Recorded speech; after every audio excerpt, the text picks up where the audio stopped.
Hello, everyone, and welcome to Blogging Theology. Today, I am delighted to talk to Firas Zahabi. You are most welcome, sir. Thank you very much. Happy to be here. I got to say, I'm a huge fan of your show. I've watched so many of your episodes, and I find the way you deliver your messages to be very unique and special. Thank you very much for all your great work. Absolutely love your channel. That's very generous of you. Alhamdulillah. Thank you so much. Firas, for those few who don't know who he might be, is the head trainer of the TriStar Gym in Montreal in Canada, which apparently is completely snowed under at the moment. You attended, as you know, Concordia University, where he graduated with a degree in philosophy with a specialization in the ancient Greeks. And boy, does it show that you graduated in philosophy, I must say. You've got a huge following on social media. You can look him up on Twitter, YouTube, and Instagram. And there's lots of amazing videos and podcasts featuring you. Now, recently he gained much respect, not least from myself, for your brilliant destruction of Stephen Fry's complaining and insulting God argument on the Dean Show, which is a must watch if you haven't already seen it. I'm really serious. It's very, very good. Today, Firas will be discussing a very important question. What is truth? What is truth, sir? What is it? That's one monstrous question. And, instead of going to the formal theories of truth, we have correspondence theory, pragmatism. We have, of course, a coherence theory. It might be we're going to try to do it in a bit of a funner way. Now, I want to say that I've studied Greek philosophy, but I've also studied Muslim philosophy and British empiricism, and I've studied 2,000 years of human thinking. Wow. For the last 20 years. And I will tell you, I study about 2 to 5 hours a day on a regular basis. I'm a martial arts expert. That's what I do for a living, 8 hours a day. But after that, in my free time, it's really always science, history, logic, philosophy. So I'm constantly studying this topic for the last 20 years. So I'm going to try to verbalize it or put it in a way that's a little bit more palatable. I think that's the goal. Because philosophy could be boring if you do it formal. Like formal logic could be quite boring, quite stale. So let's start with a thought experiment. Okay. So first thing I'm going to do here is I'm going to grab a pen here, okay, Paul, and I'm going to draw on my hand here. I'm not going to show you what I'm drawing in my hand. I'm going to draw here a squared circle. Now I'm not drawing a square and a circle. I'm drawing on the other side of my hand. You can't see, Paul. Okay. I've drawn one shape. It's a single shape. It's a square and it's a circle at the same time. Okay. Do you believe that on the other side of my hand, there is a squared circle? No. No. But why? You haven't seen the other side of my hand. Because I know enough about the properties of squares and circles to know that they are mutually incompatible when it comes to presenting them together as a single object. Exactly. There's no squared circle. Actually, it would be impossible for me to draw a squared circle. Okay. Yeah. So you see, you knew without even looking. That's called analytical. That's an analytical fact. Yeah. I tried to convince my wife that a man can be both married and a bachelor. She disagrees. She's not formally trained in logic. She disagrees with me. Now, unfortunately, she's correct. You cannot both be married and a bachelor. Would you agree? No. Has there ever been a married bachelor in history? No, there hasn't. By definition, there couldn't be. There couldn't be, correct.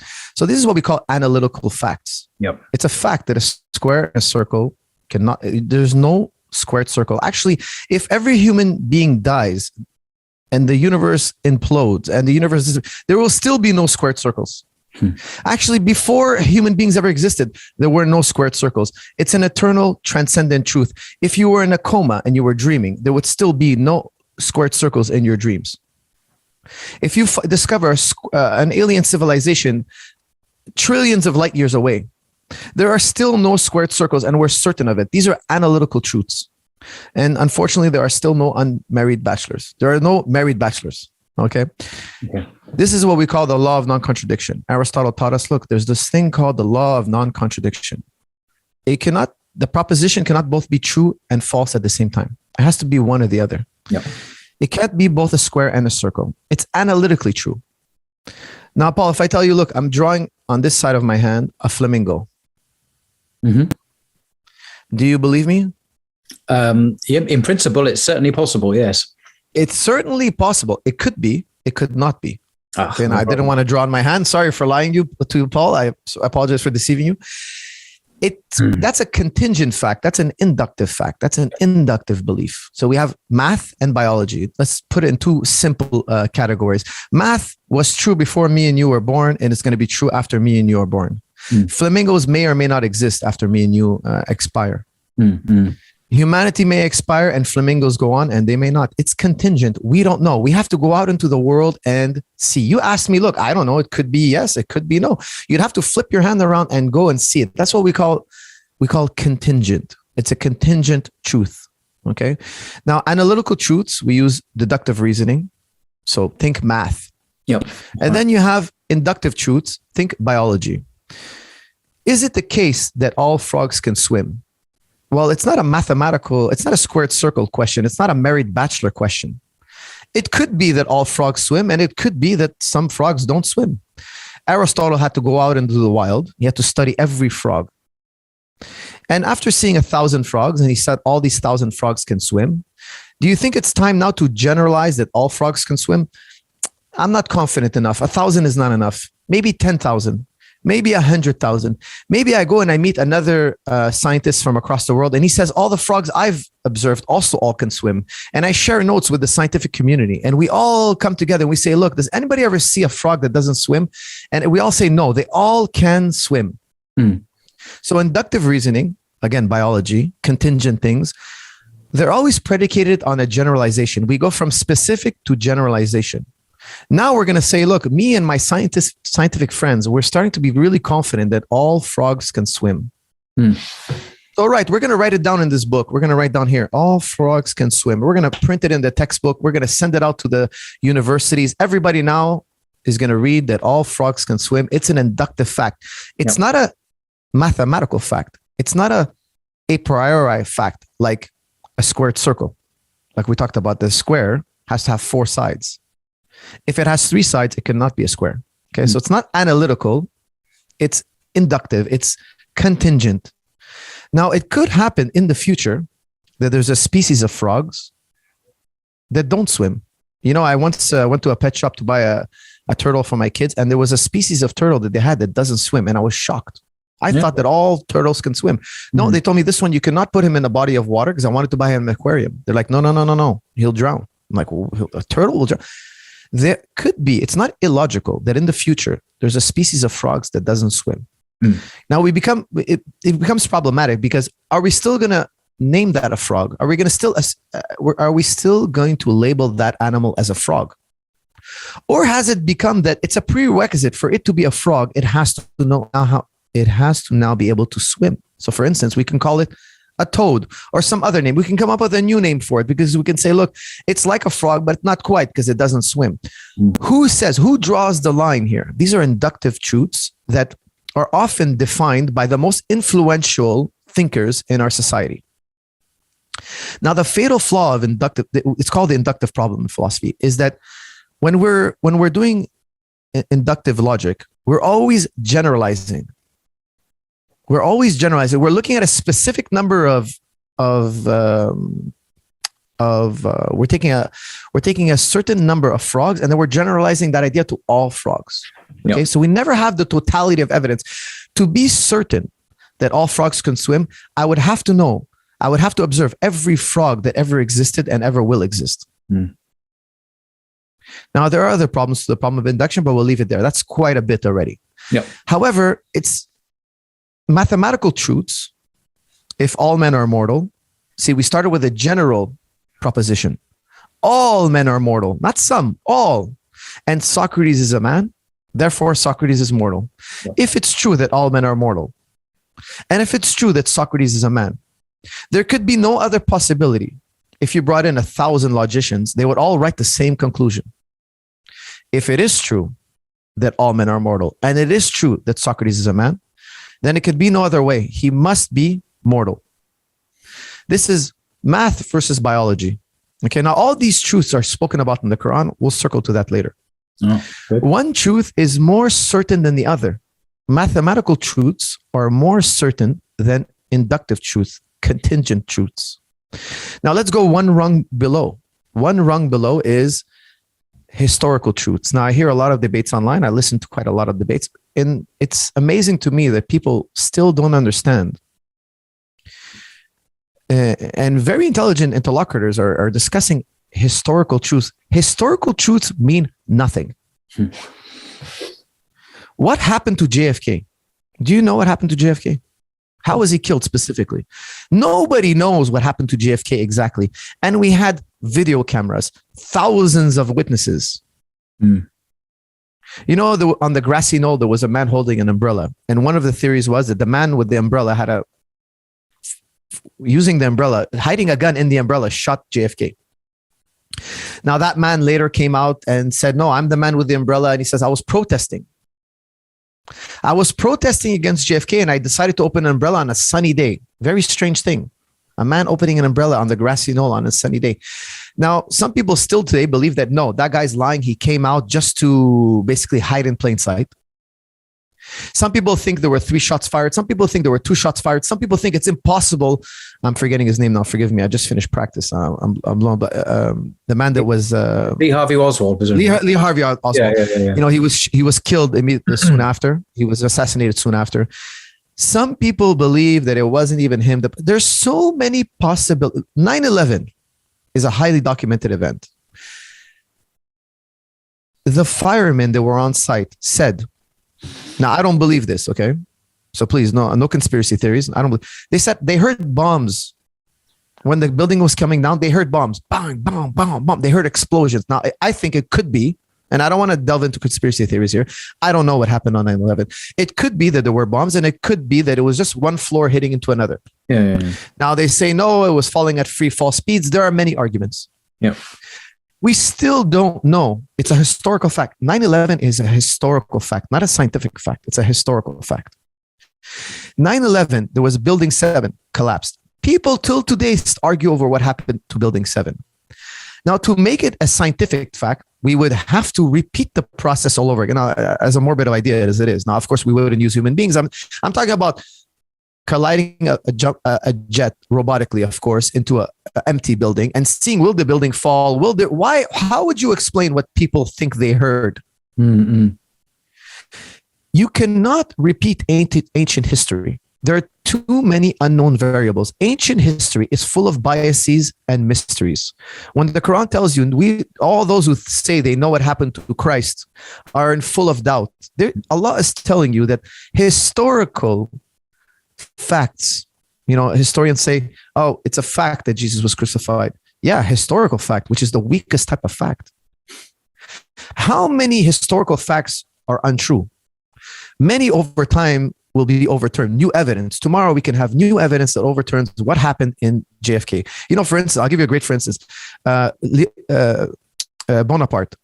Oh, yeah. Bonaparte. What's his first name again? I can't believe I'm forgetting his first name. Napoleon Bonaparte. Excuse me, I'm low blood sugar. I just finished wrestling for 3 hours. Gosh. Napoleon Bonaparte, after I don't know how many hundreds of years he was dead, they sold his hair to there's a collector of Bonaparte, a famous collector. He loves Napoleon Bonaparte, collects everything about Napoleon Bonaparte. He bought his hair in an auction. He bought Napoleon's hair in an auction. Very macabre. Yeah. And then they tested his hair and they found out, hey, he was poisoned. Rewrite history. Napoleon Bonaparte was poisoned. He didn't die from a malady. No. This was a deliberate assassination. Now, is it Napoleon's hair? I don't know. Do you know? Were you there when they cut it? These are things that there are always question marks and unknown variables. History is written by the champions. Let me ask you something, Paul. What is a rumor? A rumor is an unverified belief. History is full of rumors. They did a study on Twitter. Rumors spread faster than truths. True. Just because it's widely held and widely believed doesn't make it a scientific fact or a logical fact. You earlier knew that I didn't draw a squared circle. You earlier said, hey, it may be a flamingo on your hand, may not be. A historical fact is even lower than that. Mm-hmm. A historical fact is almost meaningless. If you want me to base my beliefs on history, you're asking me, if you're telling me, the Quran is telling you, base your religion on the most secure and trustworthy thing. And we're going to get to it. We haven't even gotten to it yet. Not on the loosest, weakest. If you build your faith on something weak, Descartes said it beautifully. He said, look, if I'm building an edifice, I'm building a structure, the first foundational block must be indestructible. Yeah. If I build an edifice, a structure up high to the sky, if the first block is not the strongest, it'll collapse. Once there's a crack in the foundation, the whole thing will come down. We have to find an undoubtable truth. We have to have contact with naked truth, direct contact with truth. Islam is about direct contact with truth. We're going to get slowly there. In the Bible, Paul tells us, if Christ didn't die and wasn't resurrected, your faith is in vain. All your prayers, all your sacrifices, all your fasting, throw it by the wayside. Now, I think he's technically wrong there. Okay. But that's a different topic. Now, he's telling you, look, you have to figure out what happened to Jesus Christ 2,000 years ago. This is what we call abduction. Sherlock Holmes. You guys are big Sherlock Holmes fans, I assume. I don't want to generalize here. But he lived just down the road in Baker Street. He's just a mile away from down the road from here. Yeah. He's using abduction, Sherlock Holmes. Now, Sherlock Holmes might walk into a room and say, look, I know the murder weapon is in that second drawer right there. How does he know? Well, he looked around the room. He deduced certain things. This is abduction now. And he says, look, murder weapons is in the second drawer and the butler did it. You know how it works, right? You're quite familiar with Sherlock Holmes. Absolutely. You're asking me now to use abduction. Now, abduction is even lower. It's even lower than induction. You're asking me to found my beliefs on something weak. The Quran is telling you no. Go back to the fitrah. Go back to the natural disposition, the natural religion. Now, I'll tell you something. There are people who believe in God. I don't believe in God. I know God. I've went from belief to certainty. And every Muslim, and you can't be Muslim with belief. That's okay. It's halal. It's not wrong. You're a believer. Alhamdulillah. And we should talk about what believer means, actually. Mm-hmm. Because I'll tell you, anyway, that's a different topic. I don't want to go on a tangent, but you can get to knowledge, naked truth, direct knowledge. So we said there's mathematical facts. I'm using math here as an analogy. Okay. Right. We say the word analytic or a priori, then a posteriori or contingent truths, or a synthetic a priori statements. Yes. Kant, but we're not going to go down there. Okay, that's a different topic. That's a different topic. A different topic. Interesting topic, but a different one. I want to keep it simple, crystal clear. That's the goal here, to keep it crystal clear. And then we have these historical truths. Basically, you get to do the scientific experiment, but you never get to observe it directly, and you can never repeat it. Don't forget, science. When you put a room of philosophers, elite philosophers in a room, philosophers of science, you put them in a room and you ask them, what is this thing called science? What is this thing, natural science? What is it? We all agree at the end that science, and I challenge anybody in the world, any PhD in the philosophy of science, challenge me to say what I'm about to say next is incorrect. I challenge anybody in the world, not the layman on the side who's read a book or two. No. Bring me a PhD to disagree with me. Bring me a world-class philosopher of science, and you tell me what I'm about to say next is wrong. I'm going to give you a proposition, and this proposition, we have consensus. All of us agree. All of us, all elite philosophers. This is what we call small circle philosophy. Only the elite thinkers got to this level. Most of them, they like philosophy to a certain degree. They never got to black belt. They never got to this level. Okay, this is what we call small circle. Science is the faith that the future will behave like the past. Science is a type of faith that the future will behave like the past. The inventor of the scientific method, the modern scientific method, Imam al-Hassan, excuse me, my blood sugar is low. Al-Hassan. Yes, I know you mean as well. I've forgotten his name as well. It's obviously Ibn al-Haytham. I'm Exactly. forgetting Yeah, his that's name. good. A Muslim I'm philosopher. forgetting his name. A Muslim scholar. He invented them. He said, "Look, see for yourself. Here are the parameters." Al-Haytham, Ibn Al-Haytham. Excuse me. Yes. Here are the parameters. Here's how I did it. Here was my hypothesis. Here's the test. I tried to remove all subjectivity. Here's the test. It's repeatable. You see for yourself. He famously wrote, "See for yourself." That means you could do it at home yourself in your lab. Verify what I did. Yeah. And we observe nature. Nature has these patterns and regularities. And we say, look, we've noticed these patterns and regularities, and we predict that it will happen again in the future. That's what science is. Science boils down to the faith that the future will behave like the past. I challenge anybody in the world to tell me that this is not the foundation of science. Now, for instance, you see the sun rise every morning and you see it set every night. Yes or no? Yes. And you've seen that so many times that now you have a faith that tomorrow it will rise and tomorrow it will set, and you've never seen it any other way. Yep. You have this faith. This regularity is so automatic. It's so believed because your ancestors saw it also, and it never changed. And it's such an easy thing to believe because nobody questions it. Tomorrow will be just another day where the sun rises. Now, suppose you have all your faculties, but I erase your memory about sunrises and sunsets. Everything else about you is the same. Tomorrow, when you wake up and you see the sunrise, you're going to be shocked. You're going to be amazed. And when you're going to see it set, you're going to be amazed. And then after a few hundred cycles, you can be like, hey, it's just another day. I expect it to rise tomorrow and I expect it to set. There is no logical necessity for it to rise and set. This is also in the Quran. The Quran tells you, see the night and the day, the cycle of night and day. For those who think there's a sign in there for you. Because ultimately, and I'm going to make this point later, inshallah, all beliefs, all either analytical or contingent, the ones we talked about, math and biology, are all a type of religious faith. Truth is a religious experience. I'm going to get to that in a little bit.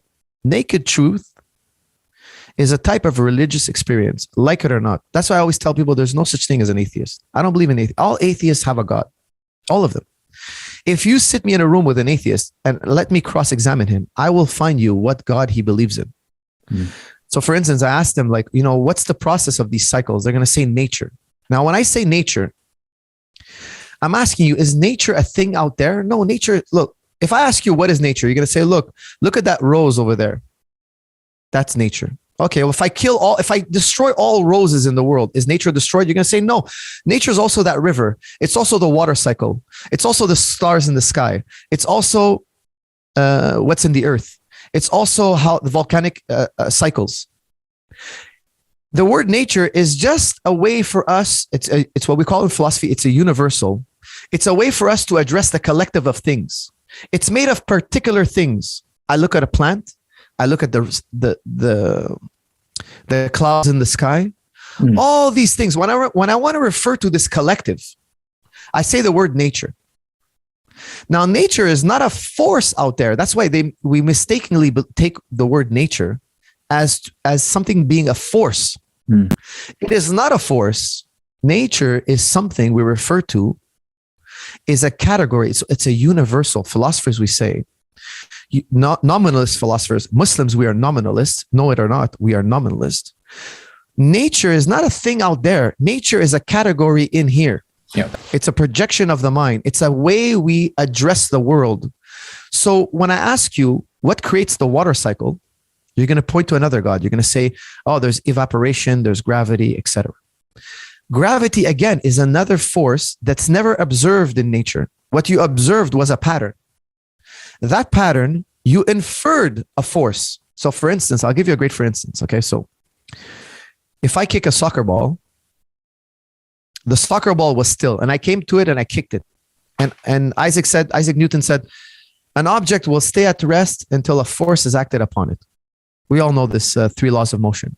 And that one was pretty easy. I think everybody would agree. The genius of Isaac Newton was that he said, an object will stay in motion until a force acts upon it. Because when you kick a soccer ball, it doesn't go on forever. It hits air resistance. We didn't know it was it was slowing down and hitting the ground because of air resistance. Isaac Newton had to figure that out. Why is the soccer ball not going on into eternity, moving forward into eternity? He said, you know what? There must be air resistance. There is a pull from the earth, the mass of the earth, but he never observed gravity. No. He inferred gravity. Okay, this is, again, in philosophy of science, we have consensus. Gravity is inferred. Gravity is not a force out there. It is not a force out there, a God out there, a ghost out there, a demon out there that is moving things around in the universe. No, no, no, no, no, no. We saw things moved and then we inferred a force. We saw motion, we saw patterns and regularities in nature, and then we inferred a force. Mm-hmm. Now, in Islam, I really believe that a highly educated Muslim and Muslim philosophy, not theology, philosophy, because the difference between theology and philosophy is theologians start with the idea of God. They already believe in God. They already believe in God. That's theology. Yeah. Philosophy of religion, we have to prove God and then we'll do theology. Mm-hmm. Now, La ilaha illallah, there are no gods except God, Allah, is philosophy of religion. It started with the negation. It didn't start with acceptance. It started with a doubt. We reject all these gods, nature, randomness, gravity. These are all gods that are not out there. If you read Kant, you read Ghazali, you realize they are projections of the mind. Now, these are not my personal philosophies, okay? British empiricists also came to this exact same conclusion. They came to this exact same conclusion. Atheists agree with us that gravity is not out there. It's a pattern and regularity, and we bookmarked that pattern and regularity, and we called it gravity. That word gravity, over time, for those who are not experts in epistemology, they came to believe it as a force, and I consider that to be an idolatry. It's a minor shirk. It's a type of idolatry. You know, in the Quran it says, see that bird in the sky flapping its wings? None but Allah holds it up. Now, what does that mean? If I took a bird, the Arabs knew if I took a bird, I broke its wing, it's not flying anymore. How come Allah is not holding it up? They knew that if there was a gust of wind, it would lift the sand. They knew that wind lifts sand. What Allah is what the Quran is saying is all these patterns and regularities. There are no forces out there. There are no other deities. There's only one force. Every motion and every pattern and regularity you observe is created by Allah. There is only one force. There's only one force. Now, I love how atheists try to lecture us about Occam's razor. They're guilty. They are guilty. Muslims should be the masters of Occam's razor. Islam is telling you, there are no deities save this one God. Muslim skeptics. Ghazali was such a skeptic. He didn't believe anything. He said, Ghazali said, isn't it weird? All the Christians they're born Christian, they die Christian. The Muslims are born. Aren't we indoctrinated? It's all doctrine. He asked these questions.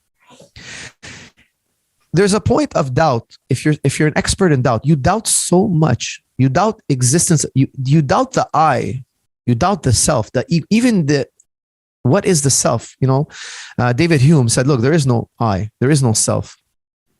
Maybe we'll get to that later in this conversation. But philosophers, we can't even put the ego in a test tube. We cannot put the I. What is the essence of something? What is the essence of a human being? We cannot even define it. It seems that the whole dunya is subjective. Except this one thing, skeptics, we find this one thing. And when we graduate to this one thing, oftentimes we'll be called mystics. There's this one thing now where doubt is proof. You can no longer doubt.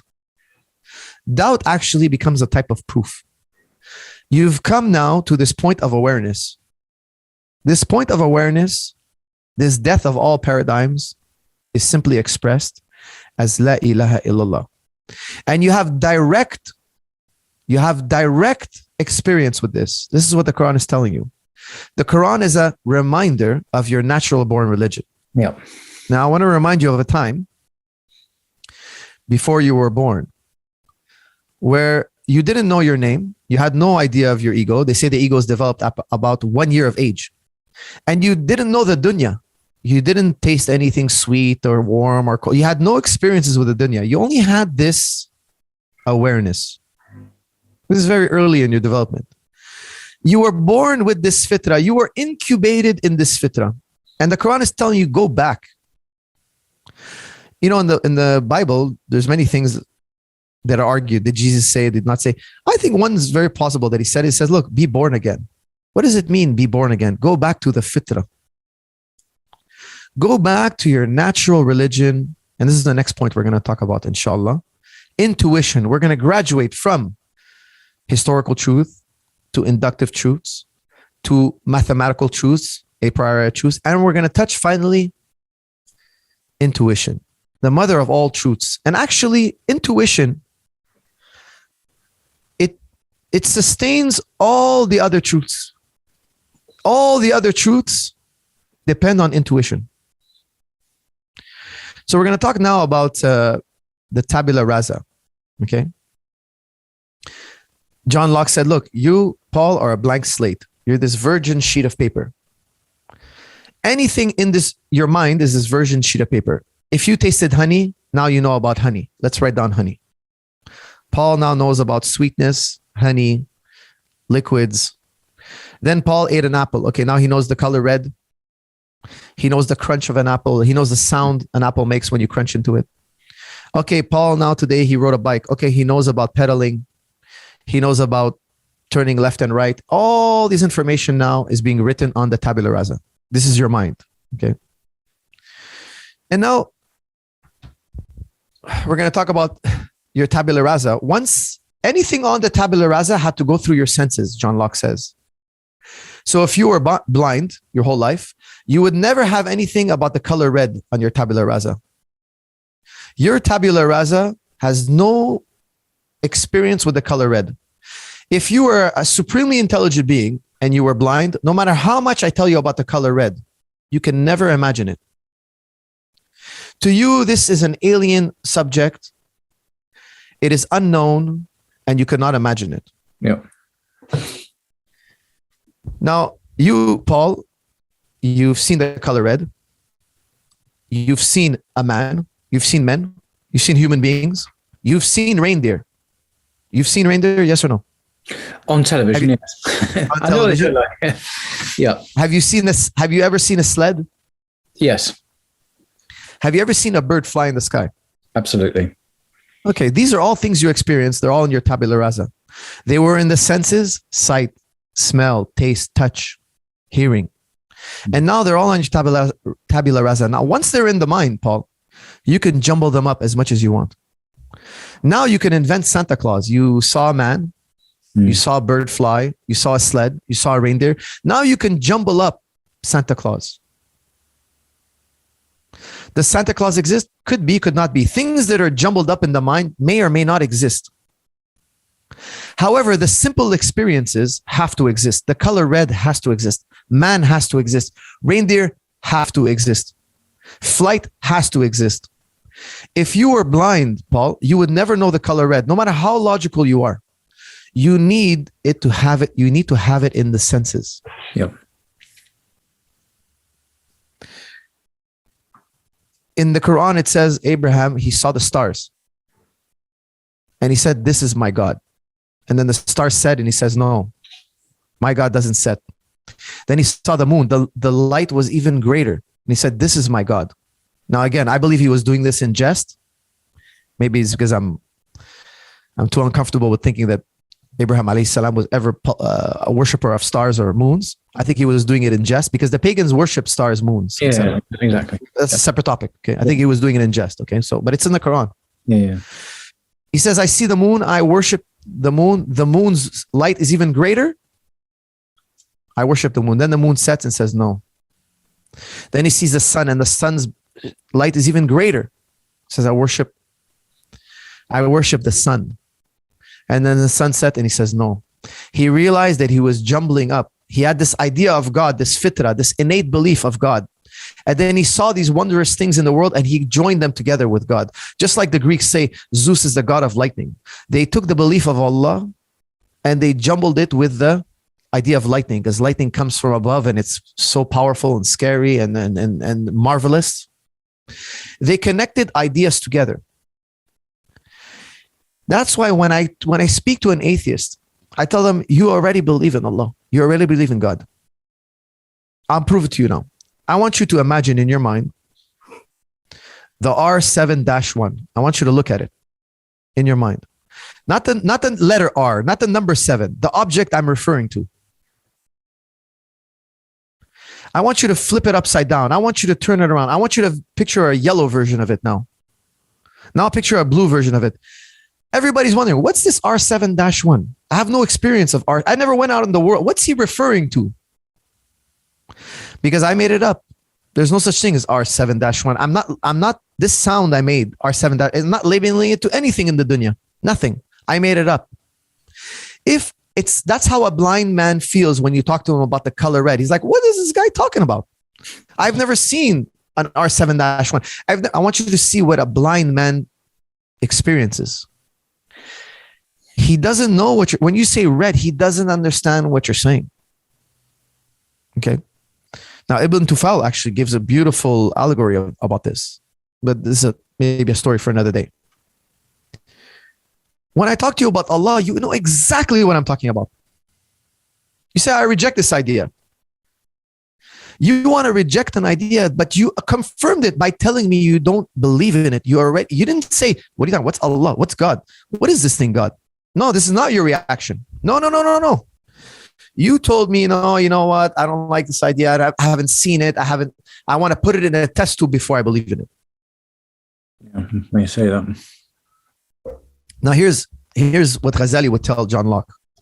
Remember, every idea we had in the tabula rasa was once in your senses. Here's the fatal flaw atheists makes. They say, look, where is it in the tabula rasa, Allah? Where is God? I want to hold his hand. I want to touch. I want to feel. But here's what Ghazali would tell John Locke. He says, what about this tabula rasa? It's also a compounded idea. You took virgin sheet of paper. That's something from the dunya. That's something from the world you saw. And now you mingled it with our consciousness. You mingled it again with the fitrah. The tabula rasa itself was once in the senses. What is the tabula rasa without the white sheet of paper? What are you referring to? He just admitted to you. He just admitted to you what every atheist should admit to himself. Within us all, there's this point of awareness. And this point of awareness is actually not within us. We are within it. We are within it. The mind, not my mind, the mind, consciousness, not the contents of consciousness. This is where Abraham alayhi salam discovered his fault. He was worshiping the contents of consciousness. And he realized, no, this is nested in consciousness, as am I nested in consciousness. You know, I ask atheist, materialist philosophers, prove to me materialism, because I believe that materialism, I believe that all our beliefs in physical world is also another deity. Nobody's ever proved the physical world. Okay, if you're familiar with a great thinker, English thinker, George Berkeley, you should familiarize yourself with him. Yep. Idealism. I'll tell you, excuse me. I'm going to throw out another challenge to anybody who can refute idealism. Idealism is considered in philosophy irrefutable. It is irrefutable. Hard to accept because it's so, I don't know how to say, but it's so special. It's so shocking that people have an emotional reaction. People who swear that they're logical human beings, that they only follow the evidence. Once you take them here, they're gonna have an emotional reaction. It's too powerful. It's too emotionally stimulating for people to even look at it. So anyways, I don't want to go off on a tangent here, but I can guarantee you there's never been a human being on the face of the earth that has refuted idealism. Idealism is considered irrefutable. You can take that to the bank, okay? Now, we're talking about materialist philosophers. They say, look, ask particular philosophers, show me how physical things exist.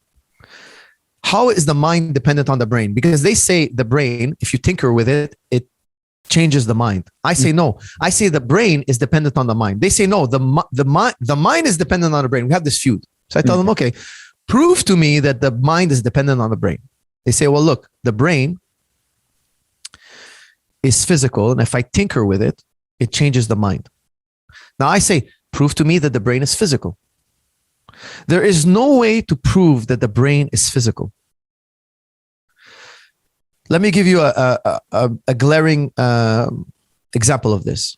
A glaring example that I think I have to quote. So many thinkers came to this conclusion. Okay, it's not me. Okay, I'm not the brilliant guy who figured all this out. Not at all. I'm far from it. I think Berkeley gave the best example, and I'm going to use his example because I think he said it best. Picture a triangle.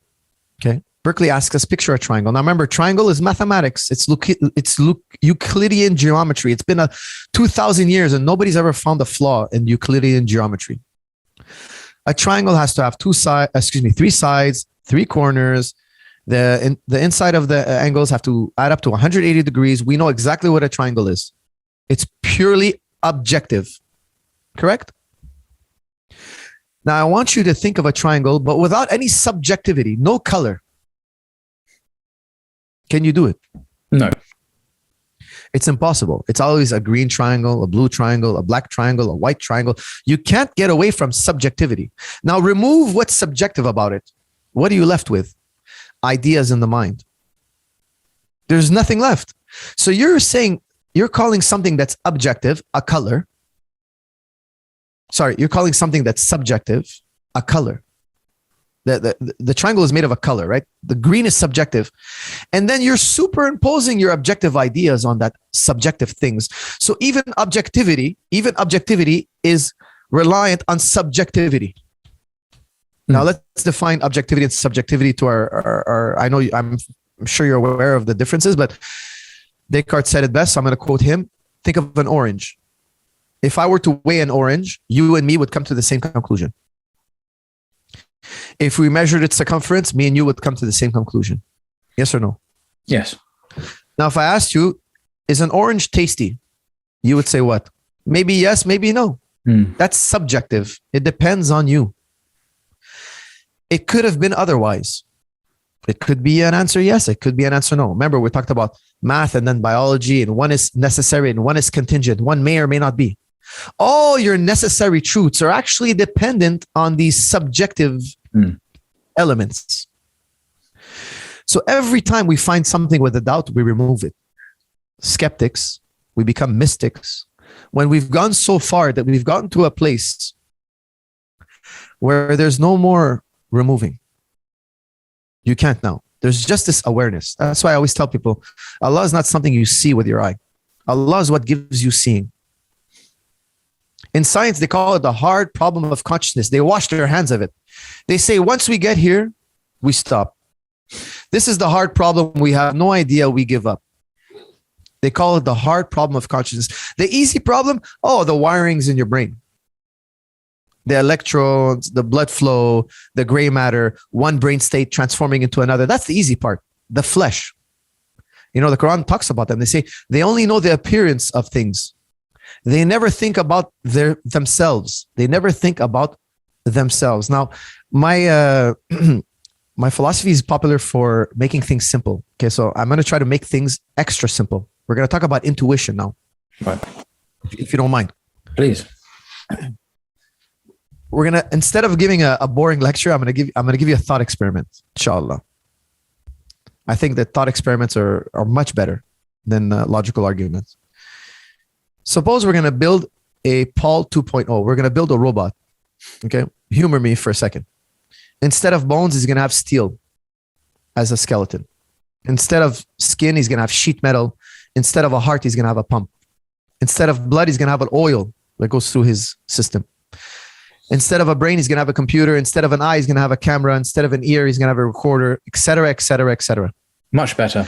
Now Paul 2.0, he has a program. It's if this, then that. Now he's studying the blood and flesh, Paul. He's following you around. Paul 2.0, robotic Paul, he's following you every day. And he studies you. And he sees if Paul wakes up, then he drinks coffee.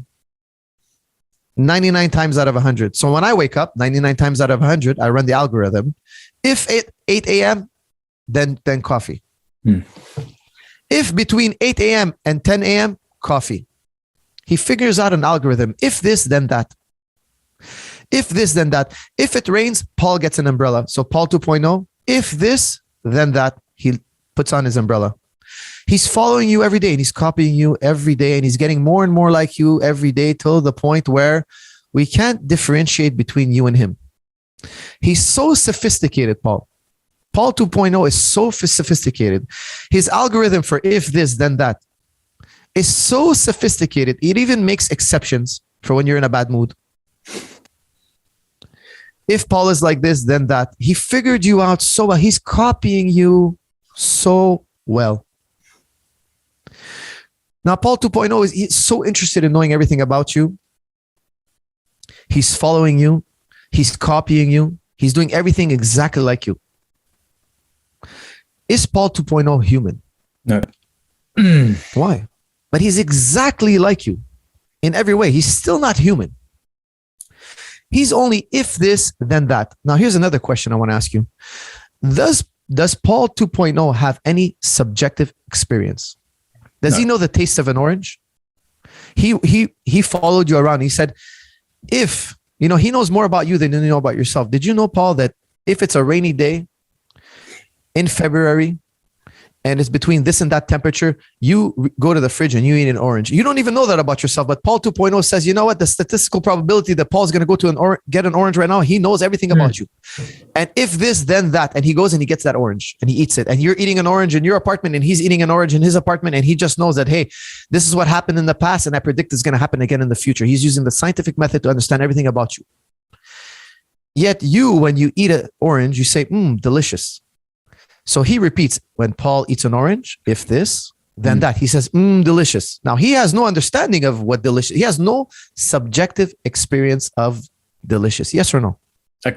Absolutely correct. This robot only appears to be Paul. He's only Paul in appearance. Now, one day there's a lightning strike and you jump in fear. There's a powerful lightning strike. You were walking in the street and it's raining and powerful lightning strike. It strikes fear in your heart. And Paul 2.0 sees you and he says, look, if lightning strike at this many decibels, at this distance, then Paul shakes like this. He didn't experience your fear. Did he experience your fear? Nope. No, he didn't. He said, if this, then that. So every time there's a lightning strike at that amount of decibels, at that distance, he shakes. He doesn't know why you shake. He has no idea, but he shakes. He stutters in fear. He has no subjective experience. This is very important. This is a crucial point here. The Quran tells us that when you see lightning, you're filled with hope and or fear. Why? Fear because you might die from lightning. Hope because it's going to rain and your crops will grow. Some people, when they see lightning, they'll come to tears. They're happy. Hey, we're going to survive this season. Inshallah. Lightning will strike fear in some and hope in others. That sensation of hope and fear, Allah is asking you to reflect on it in the Quran. He says, look, you were dust. You were dust. And behold, now you're a human. Soon after you become a human. Now you said to me that robot is not human. I'm asking you, he's also dust. The science tells us we're all stardust. The elementary part, everything in the universe, all tangible things are stardust ultimately. We all come from exploding stars. We are dust. The Quran says we are dust. The scientist, the atheist materialist tells us we are dust. We agree. We're in agreement. Are we not? Yep. Does anybody say, no, we're not dust? We all agree that we come from dust. The robot is also dust, just like you. Yes or no? Yes. Ultimately, he's things that came out of the earth. or from comets out of the sky. Ultimately, we all come from a byproduct of the sun or stars, exploding stars. The table of elements or stardust, we're all made up of table of elements. That's the appearance of things. You know that if I have a, what do you call those? A ventriloquist act. You know, the guy who puts a puppet on his hand. Mm-hmm. Now he's talking with his lips and he could fool the kids, right? The kids will think, hey, that puppet has a mind. We project our mind onto this robot, this Paul 2.0. We think, hey, he's conscious, but he's not. He's really if this, then that. The Quran is telling you, look, you went from dust to human. You agreed that robot was not human earlier on. Correct? Correct. Something is missing. What is this thing that he's missing? Now, Allah tells us in the Quran, He created Adam from dust and then He breathes into him his ruh. That ruh, that consciousness, that thing inside us, you have direct experience. You're not using logic. You're not using the scientific method. You're definitely not using the historical method to know about your own consciousness. Now, for instance, I'll give you another for instance now to make this even more clear. Paul 2.0, he invents a nano robot. It's such a small, tiny robot. It actually goes into your ear. It seeps through the canal. It's so tiny. It can pass between the smallest cells of your body. And this little nano robot goes into the brain. This is a Leibniz example. And it observes everything about your brain. It sees blood flow. It sees neurons firing. It sees gray matter. It sees the sequences. It's relaying all this information back to Paul 2.0. But Paul 2.0 never sees consciousness, no matter how logical he is. And don't forget, he's downloaded all the logical rules of the history of all logicians. He's a master of logic, greater than any human. He's Deep Blue, okay? Deep Blue, the program that beat Kasparov. Yeah. He has every logical argument that has ever been uttered. He has he has the database of every scientific experiment that's ever been published. Yet still, Paul 2.0 knows nothing about your consciousness. Nothing. He needs intuition to have experience of consciousness. He has no intuition. He has no ruh. Ruh is transcendent. It is outside the test tube. It is beyond logic. Even logic cannot encompass Allah. You know, some people say, I've heard even Muslims say, that Allah could only do what is logically possible. I personally disagree. I think Allah is above logic. We'll talk about this another time, inshallah. Maybe we'll have time later on. But there is no principle of sufficient reason, PSR, that encompasses Allah is above logic. And I'll explain to you why later this is the case. Your logic cannot grasp Allah. Your logic can only point to Allah. And I believe there, the Muslim thinkers say there are two ways to Allah. One, logic. You study the world. Yes, there's logic, and you can point to Allah, and you could say, look, the world, it would be an infinite regress. There are logical arguments. There are kalam arguments that hold water. But this is the secondary way to know Allah. There is a primary way to know Allah. There is a primary way. And Allah points to it in the Quran. He tells you, you are from dust, and behold, now you are human. Now in philosophy, we have this fallacy we sometimes refer to as mystery, therefore magic. If it's a mystery, it must be magic. This is not the logical leap we're making. You know why? It's the logical leap that a robot, Paul 2.0, would make. Because he's trying to use logic and scientific experiment to figure out everything about you. He doesn't have direct experience with consciousness. Allah is asking you about something you know directly. You told me earlier that robot was not, dust is not human. What is human?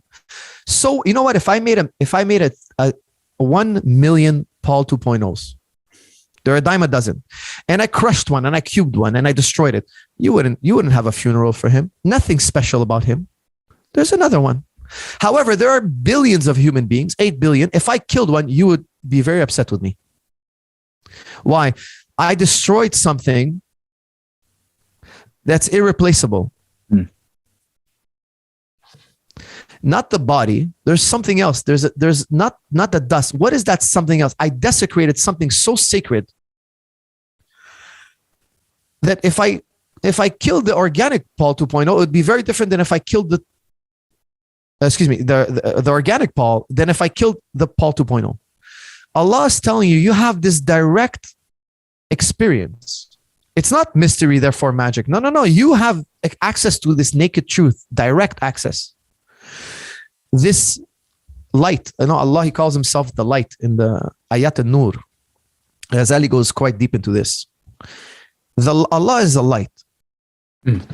Now, there's a lot of different tafsir. I don't want to give an expert tafsir. I'm going to rely on Ghazali here. But the light is also reflected. The light is also reflected. Now, the light is a nook. It's in a lamp and in a nook. They say the nook is the chest of the believer and the lamp is the heart of the believer, and Allah is the light inside the heart. And the lamp, the glass of the lamp, it reflects that light. The purer your heart, the more you reflect the light of Allah. This is an analogy for your consciousness. Your consciousness is a borrowed light. Allah shines His, this is what Ibn Tufayl he teaches. Allah shines His consciousness and we reflect it. We are not one with God. We are not gods. We have no share in divinity. This is clear. However, we are observers, eyewitnesses of the light of Allah. This consciousness, let me give you a Thomas Huxley example. Thomas Huxley, Darwin's bulldog. Darwin's bulldog, not an atheist, an agnostic. And for this reason, he's an agnostic. For this reason. He says, look, if I rub a lamp and a magic genie came out, that's the equivalent of this physical brain agitating itself and the mind come out. They're equivalent. That's why he said, he cannot be atheist. He cannot say, he's going to say, look, I can't talk about what I don't know. That's it. I'm going agnostic. There's a fitra that you have direct access to, that the Quran, when it talks to you about it, if you read the Quran in this light, you'll have a whole different interpretation.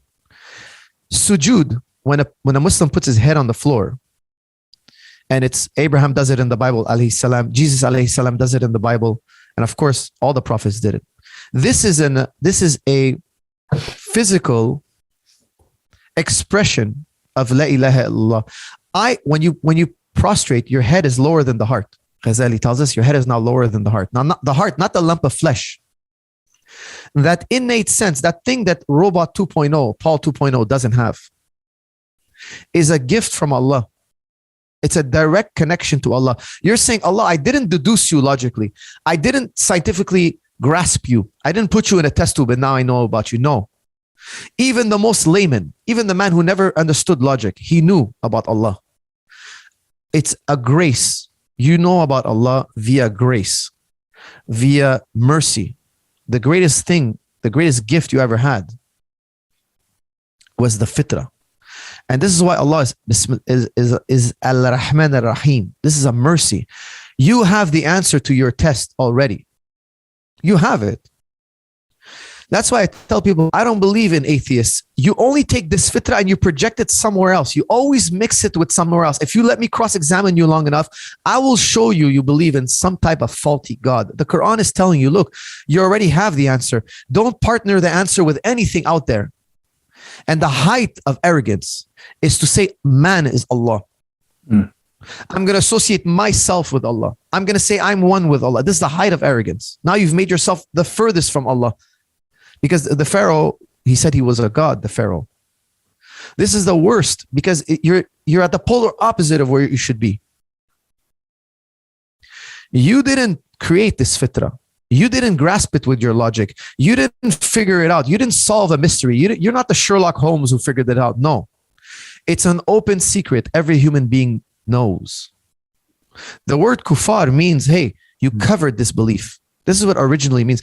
You covered this belief, this innate belief. That's why when people tell me, why do you believe in God? Innate. Yeah.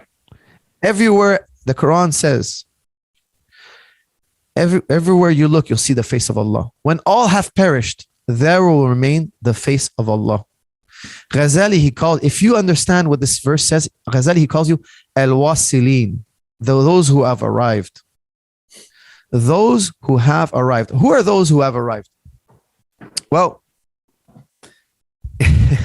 it's a bit of a complicated story. But let's get into it. Let's talk about the essence of something. Aristotle said, look at all these knives. They all have one thing in common. That one thing is their essence. If I draw you a knife on a piece of paper, Paul, you're going to be like, hey, you know what? I noticed that's a knife. Why? It's a piece of paper. It's a drawing. It has the essence of a knife. It represents knives. It shares in the essence of knives. Now, if I take a knife out of plastic or wood or steel or whatever, you're like, that's a knife. Now, if I change its essence, if I take a steel knife and I melt it down and I turn it into a fork, and you're like, it's no longer a knife. It's lost its essence. The same bundle of metal is no longer a knife. You recognize that the essence of knife is no longer in that object. It's no longer a knife. You agree? Yep, absolutely. A knife is a concept in the mind, and it's a thing out there in the world. Because there are many knives, if I told you, how much does a knife weigh? You'd be like, that depends. That's subjective. It could be this weight, that weight. Actually, it could be any weight.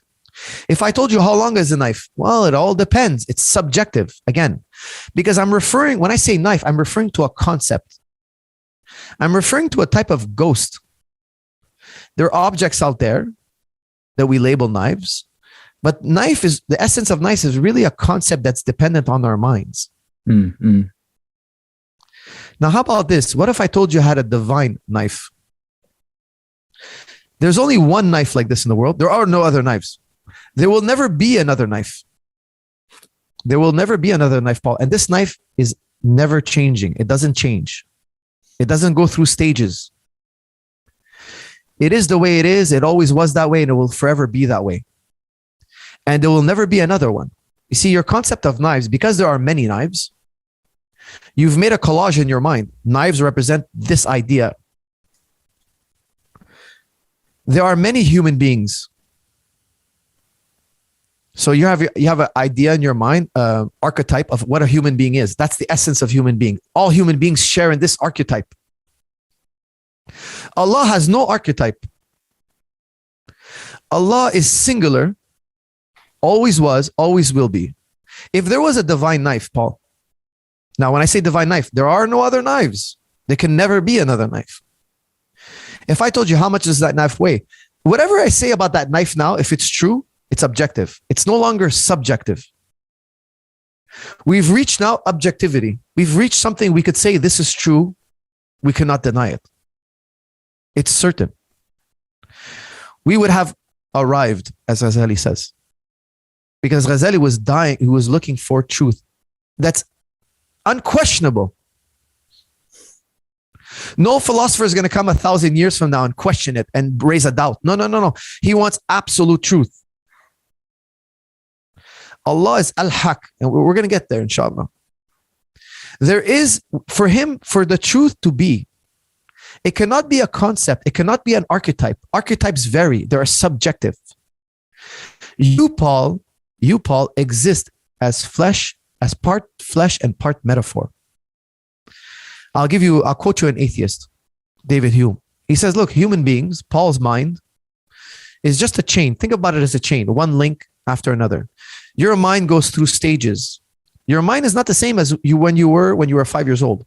Your mind has changed over time, and it will change over time. It's not this one thing where there's a nucleus and I can point to it and I can hold it and I can put it in a test tube and I can weigh it and I can know something objective about it. Actually, everything about your mind is subjective. I cannot put it in a test tube. I cannot directly point at it. I don't even know where it is in space and time. Your mind is this concept, and your mind is shared with other minds, and it's an archetype. It's part concept. Oftentimes, I like to point to the ship of Theseus. I'll give you the ship of Theseus. Have you ever heard of it? The ship of Theseus? No, don't have, no. Picture a ship. It has 99 parts. It's a man, the man who owns it, his name is Theseus. Every day he has to change a part. He replaces a part every day. After 10 days, that ship has 89 original parts, 10 parts that are new. Those 10 parts, he puts it in a warehouse somewhere. After 99 days, he's changed all 99 parts. And he's been sailing for 99 days back and forth. And we see him every day. Oh, there's a ship of Theseus. We wave to him. And then one day somebody goes into that warehouse and takes those 99 original parts and rebuilds the ship of Theseus. Now, which one is the original ship of Theseus? It all depends how your outlook. It's subjective. There is no concrete objective ship of Theseus. There's no objective answer. Why? Because we're talking about a multiplicity of things. Ship of Theseus was part object, part concept. Allah is not part concept. Allah is not part Quran. When the Quran is telling you Allah is one, Allah is telling you I am literal. You, Paul, are metaphor. Not Allah is metaphor. You, Paul, and me and the dunya is metaphor. Ghazali told us all is metaphor except Allah. Except Allah. Allah is literal. He's in a category to himself. He always was. That's what it takes to be objective. Only God can be true. Everything else is trying to be true. Everything else is trying to mimic or reach this thing called true, and we can never do it. There is nothing else, actually. There is nothing else that is true in this sense. There is nothing else.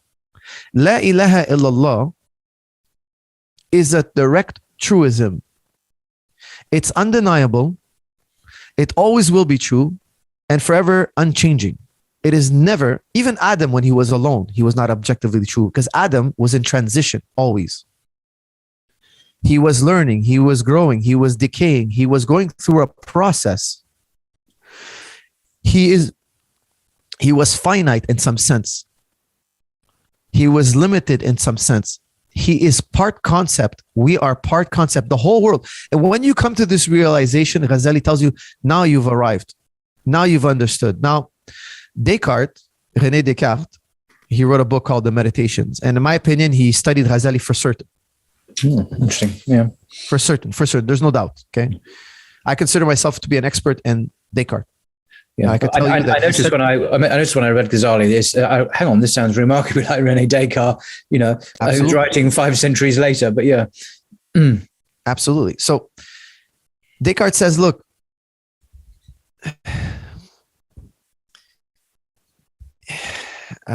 sorry, I skipped. Sorry, I just said, what was it?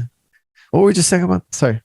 After wrestling so much, my blood sugar drops. What were we just talking about? Well, you were talking about René Descartes and. Oh yes. Excuse me. Sorry.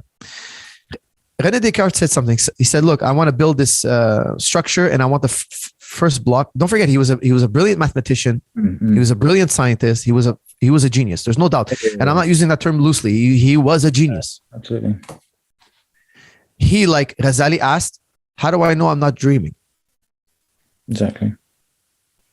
How do I know I'm not dreaming? Which, by the way, nobody in philosophy has ever come up with a good answer. Nobody. By the way, but that's a topic for another day. A very interesting topic, actually. Very heavily rooted also in the Quran. Very important in the Quran. Now, Descartes says, look, I want to build this perfect structure. The first block must be indestructible. I'm going to doubt everything I know about science, math, history, everything. Until I find this one thing, the nucleus. It's got to be so perfect. It's got to be so perfect. And then I'm going to bring back science, math, history. And this thing is going to ensure that the rest is true. Yeah. And he reflected and he reflected and he reflected and he threw one thing out after another. And he was almost, he came by a hair to La ilaha illallah. He came by a hair. He said, you know what? Listen to what he said. He said, I think, therefore I am. If I have thoughts, I must exist. A prerequisite for having thoughts is existence. Therefore, I am. Even if there was a demon out there trying to, even if I was dreaming right now, I would still exist. I would know, I think, therefore I am would still be true. It's transcendent, he said. Even if there was a demon out there that if every time I touched something hot, he made me feel it was cold. He tricked my senses somehow, some way. Ice is actually really hot and fire is actually really cold. You're just being tricked by this demon. Even if that was the case, not that he believed in such a demon. He was just saying, even if that's the case, I think, therefore I am is still true. Now, philosophers, we objected to this. And famously, Nietzsche objected to this. He says, I am I think is a presupposition. You've never proven that part yet. Thoughts are happening to you. You didn't prove that you're the one thinking. And we found a flaw in his supposed, at the time, perfect truism. His one and unimpenetrable truth was penetrated. It was broken. It shattered. It was a presupposition. I want no presuppositions, Paul. I want to be presupposition free. I don't want any rose-tinted glasses. Where is this nucleus? Where is it? We're looking for it. We're digging. And we came to this point of awareness. Now take away this point, because that's presupposition. And what is there left? There's this one thing left. You can't deny awareness. You can deny that this thing called Paul is having this awareness. You don't know this Paul thing. You never put it in a test tube. We said Paul is a concept. Paul is a metaphor. It's all, well, what is this thing we have direct contact with? Naked truth. This one awareness, Paul, has always been, always will be. It's eternal. It cannot be grasped by your hands, nor your mathematics, nor your logic. It cannot be put in the test tube. Yet, however, it is blindingly obvious, and you cannot look away from it. When everything has perished, there will remain the face of Allah. This thing out there, and Allah refers to himself as a thing in the Quran. So it's okay to say Allah is a thing. This thing out there, everything is nested within it.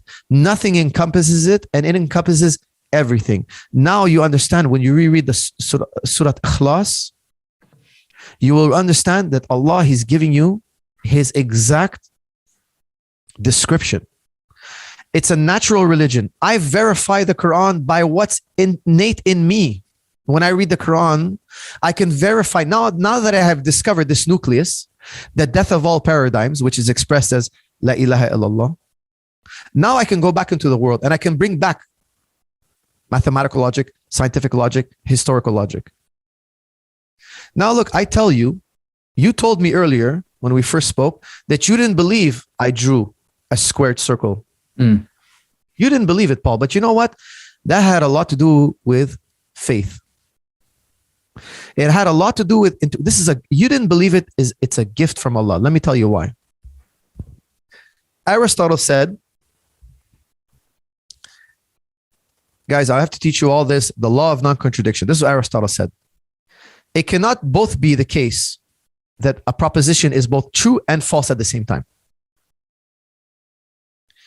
Imagine I said to you, I don't believe in the law of non-contradiction. And I tell you, Paul, I love coffee. And then you offer me a coffee and I say, what are you talking about? I don't drink coffee, Paul. I hate coffee. It's both true that I love coffee and that I hate coffee. You will become mad interacting with me. That's what Aristotle says. If somebody doesn't accept the law of non-contradiction, I refuse to debate with him. I refuse to speak with him. If you ask me, hey, are you taller than 6 feet tall? I say yes. And then you tell me, do you like basketball? No, I'm too short. I'm not 6 feet tall. If I was 6 feet tall, I would like it. I keep contradicting myself. Then Aristotle just washes his hands from you. He says, look, if you don't accept the law of non-contradiction, I won't debate, I won't speak with you, I won't interact with you, etc. Now I ask you, Paul, how do you know the law of non-contradiction? You actually have an innate belief. You cannot explain the law of non-contradiction. Now he says it's self-evident. I can't explain it. I just accept it. It's an axiom. You're innate. You know the law of non-contradiction innately. What supports the law of non-contradiction? Your innate belief. There's a great video about a young girl. I think she's like 4 or 5 years old, and they're talking to her about Jesus, and they're like, and then Jesus learned about God, and then she objects. She says, wait a second, Jesus is God. How can he learn about God? Her intuition is telling her, you told me P, and now you're saying not P. Proposition is true and untrue at the same time. She went back. She said, no, wait a second. Her fitra now is shining. She was never taught the law of non-contradiction. But her intuition is telling her, because where is the law of non-contradiction written? We discovered it within ourselves. It's innate. All your beliefs, Paul, in the end are innate. Your belief in the law of non-contradiction, we say self-explanatory. What does that mean? What does it mean, self-explanatory? Don't ask? What does it mean? It means, hey, I have this deep inner faith that this is true. I'm drawn to it. It's my natural disposition. Now look at your faith in science. Science, we said earlier, we put it in a nutshell. Because remember, we said math, okay? Mathematical truth, law of non-contradiction. You know that innately, Paul. It's a gift from Allah. I cannot explain to you this axiom. We go by faith. It's self-evident to us because we are predisposed for it to be self-evident. Animals in the animal kingdom, they have no idea of the law of non-contradiction. That child, when they were telling her Jesus learned about God, she said, wait a second. He is God. You told me he is God. This proposition is true. How could this one now be true? Her fitra is shining. Now, what about your faith in science? Science is the faith that the future will behave like the past. Allah is telling you, look at the cycles of night and day. You're so certain of this cycle, but it's really just a faith. Actually, if I object to science, the scientific world start to attack me personally. They hate me. Not only they don't like me, they hate me. Listen, I'm the biggest believer in science. I have a strong faith in science, but my faith in science is I have a faith that the future will behave like the past. I understand science philosophically. Philosophers develop the scientific method. Some scientists follow the scientific method blindly. They're trained in that method. They don't understand the inner workings of that method. And I'm very open to have a discussion with any scientific expert out there, anybody in the world. Bring me on, we'll have a nice civil discussion. And let's look at the inner workings of science. How was it developed? Why is it the way it is? We could talk about from Socrates, from the pre-Socratics all the way to Popper. Okay, we can go from pre-Socratics to Popper. I'm more than happy to. Your faith in the cycle, your faith in science,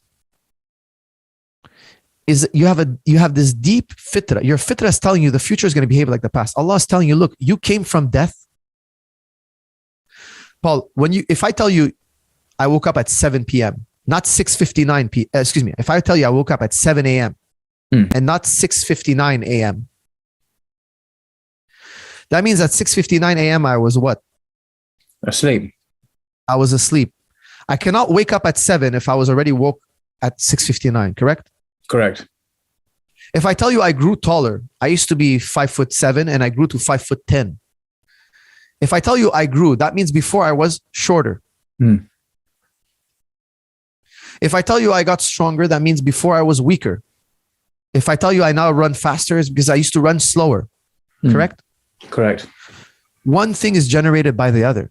If I told you I'm dying, it's because I'm alive. When I die, I had to be alive to die. Correct? When I was born, when I came to life, what was I before? In a state of non-existence. Whatever it is you want to call it, Paul. That's what I tell atheists. Whatever you want to call it, but you weren't alive.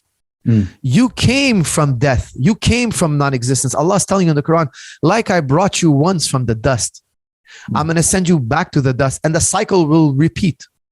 Your fitra is screaming, yes, this is true. This miracle happened already. You know, if we were, picture this thought experiment. Imagine I'm sitting with, we're just observing the world as intellects.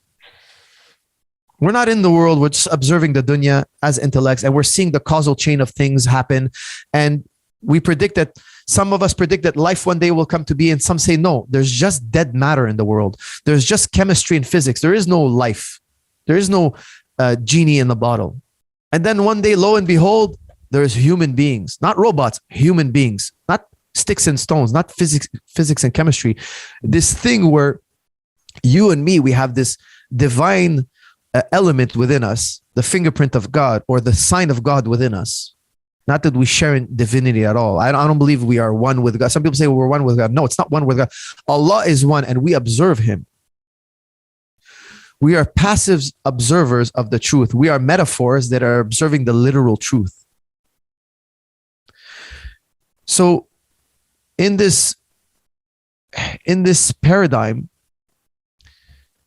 where scientific truths are also a type of faith that the future will behave like the past. Yeah. Historical truth are also historical. Here's the thing with the Quran, okay? When it comes to history, the Quran says something. Ghazali, he really gives a beautiful explanation of the Quran. Now look at the Quran, okay? The Quran tells you you weren't there when the stories of Muhammad alayhi salam would not know the stories of the past if Allah didn't inform him. It says it in the Quran. Yep. You would not have known. You don't know history. You don't have supreme Sherlock Holmes level of abduction and you figured out what happened in the past. No. We had to inform you. However, when the Quran says something about history, Ghazali is asking, how do we know it's true? How does the fitrah tell us that's true? Well, think about the story of, because remember, when we read the Quran, we're supposed to do it through the lens of the fitrah. Then everything makes sense. So for instance, notice the story of Jesus. Jesus alayhi salam, he makes birds of clay, he breathes into them, and they become alive. Now that's happened in history. But it's more than, Ghazali will tell you, it's not just a story that happened in the time and place. It's also, there's a theological truth. Like Allah, he made Adam through clay and breathed into him his ruh, and he made him alive. Jesus sort of does that with the birds. But the Quran tells you, by permission of Allah. Yeah. So Jesus is not God. That there's a theological, I can confirm you that truth right now, even though I wasn't a witness to that event. And so Ghazali is telling you, look, it's true theologically. It's also true historically, but you can only affirm the theological truth. Of course, we take the historical truth by way of authority. The Quran is telling us, so we accept the authority of the Quran, of course.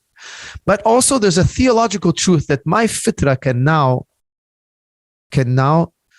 verify, can now acknowledge. There's a theological truth. The whole Quran is speaking to you through your inductive reasoning, through your analytical reasoning, but most of all through your intuitive, direct experience of the fitrah, which atheists would refer to probably as the hard problem of consciousness. Sorry for my rant, Paul. I sometimes get on a roll. Absolutely. Feel free to shut me up.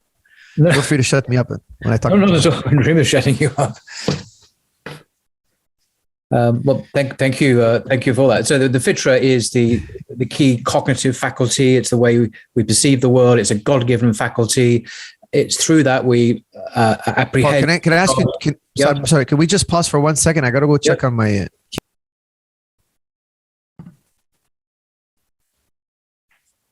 Yes. So thank you for that. As I was just saying, if I've understood you correctly, that the fitra, this concept in the Quran and the Sunnah, is like a cognitive faculty. It's a way, a God-given way that we apprehend the world, the truth of our existence as created beings, and right and wrong, the sense of justice, injustice, even the sense of this law of non-contradiction, which you say is just because it's kind of not written there in the universe. It's not anywhere out there, is it? As you say, but it's in our nature. It's innate. It's in our fitra, and another evidence of our created status as creatures of God, if I've understood you correctly. And you seem to locate that as the surest route to certainty, epistemological certainty. Epistemology being obviously the theory of knowledge, how we as human beings understand things, how we come to know things.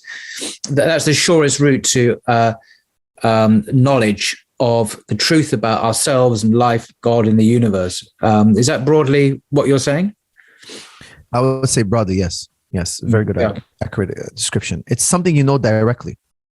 Yes. Remember, it's the missing ingredient. Remember, we talked about Paul 2.0. He's missing an ingredient. Absolutely. That ingredient, you have direct experience with this ingredient. John Searle, he says, can you imagine a zombie? We say, yeah. He says, that's proof of your consciousness. Because a zombie is human being minus consciousness. Minus that thing. That thing. It doesn't belong to you. It doesn't belong to you. When you say Allahu Akbar, when you pray, you say Allah, the gesture is, I'm taking the dunya and I'm chucking it behind me. Yeah, quite literally. And the self is the dunya. The I, the me. This thing, I am, me, my personality, it's all metaphor.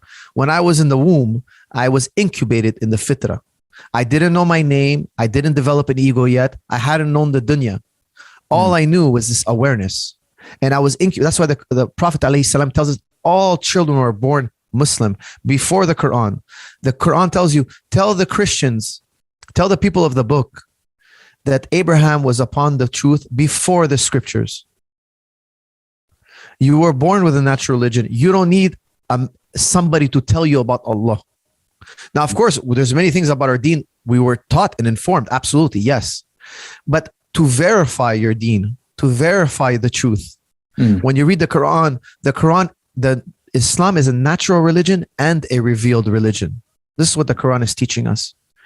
So you're making a important point here. It seems that some Kalam theologians seem to say, before we talk about God, we've got to establish his existence by the exercise of reason, by logical proofs, whatever they may be. But you're saying, no, actually, this belief is prior to reason. It is instinctive. It gives us that direct apprehension of the divine.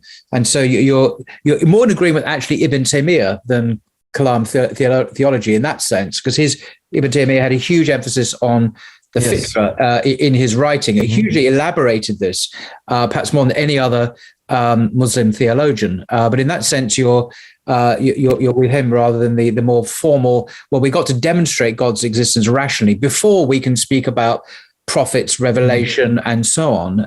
But I agree with you that is the Quran's teaching in Surah 30, verse 30. I think it is.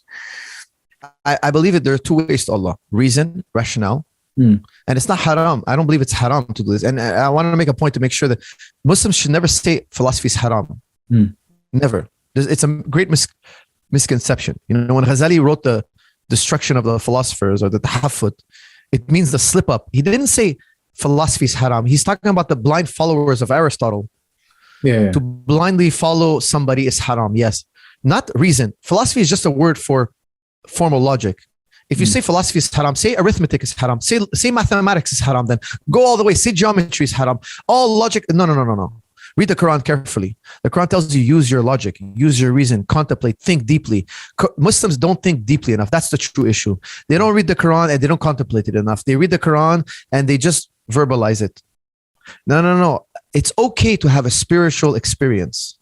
Islam is about spirituality. Islam is about an innate inner experience. There is no greater experience. There is no greater human experience. There is no greater.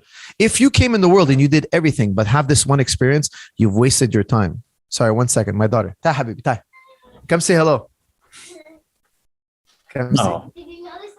You lost your tooth? Yes, Come say hi to Paul. Come say hi to Paul. lost it at school. Hi, Paul. Say Hello. something. Hi, Paul. How many teeth you lost? So it's it's a big gap Habib there. Albe. Yalla, go play. Yalla, I'm gonna see you soon. Yalla. Yalla, Oh, baby. so Hey, sweet. Yalla. Yalla, baby. You gotta go. She wants her daddy. Yalla, close the door. Oh, she wants her daddy. How sweet. That's my precious there. She little certainly girl. is precious. Yeah. Thank you. So yeah, we were saying, forgive me, I forget. Don't worry. That was much more important.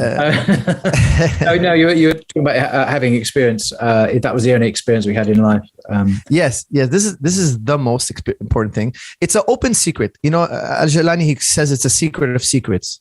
It's like this thing. It's there. We all see it. However, because we can't grasp it, we can't point to it. You know, everything in the world you ever learned, Paul.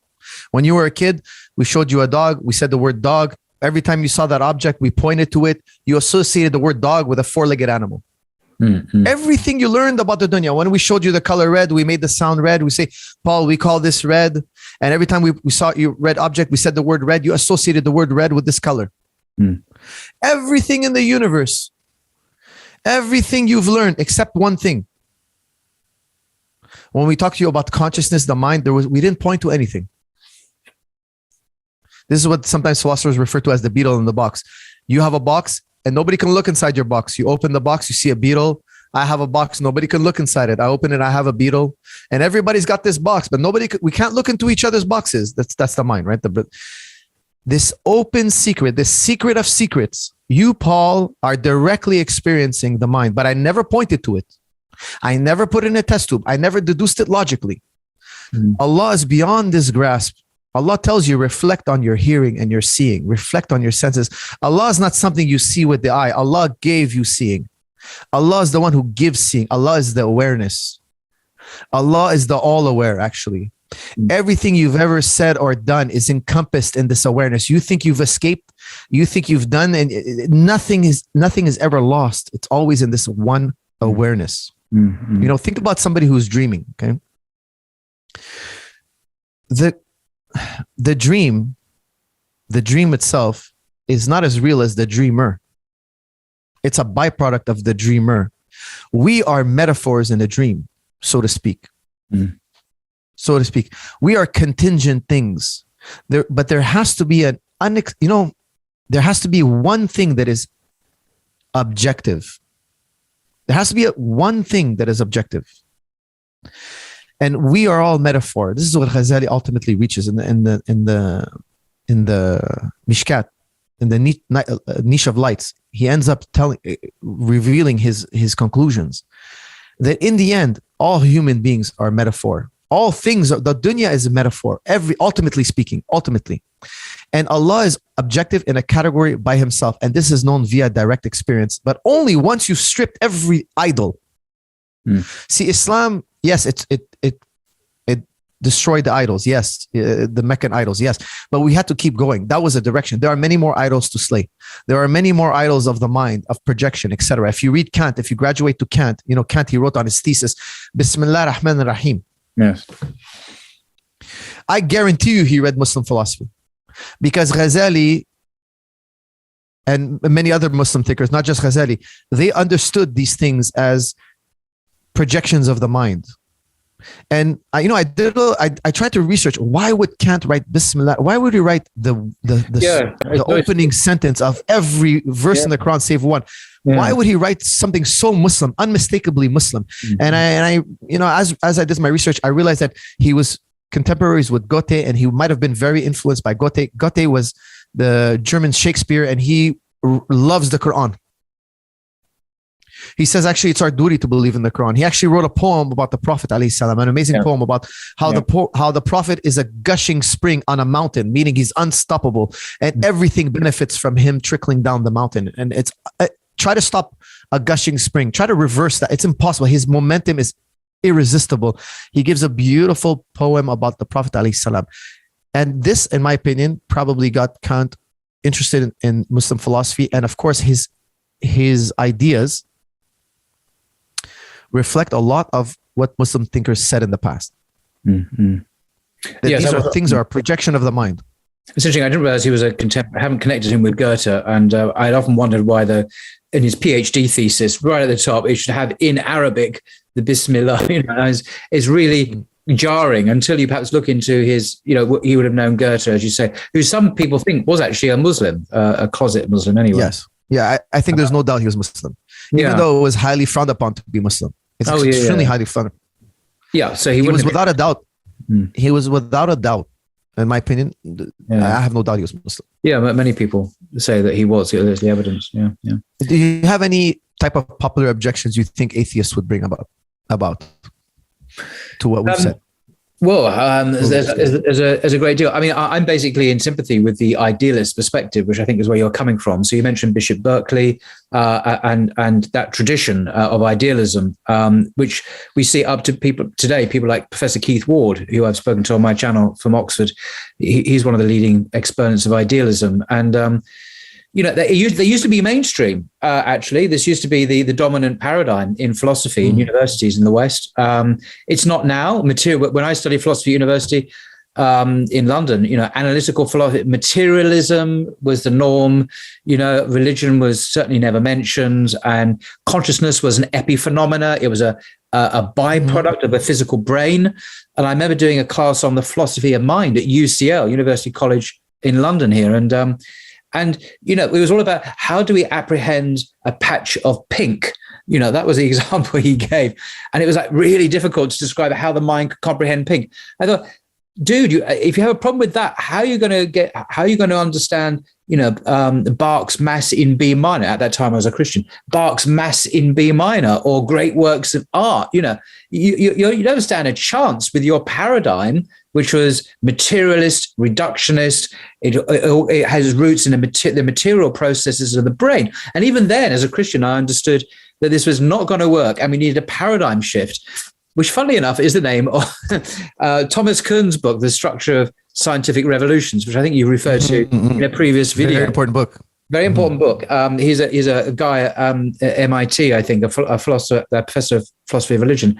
And this whole thing of paradigm shifts, the complete revolutions in our worldviews that we've been through in science, whether it be from Newton, from Aristotle to Newton to Einstein to whatever's going to come next. We go through these revolutions.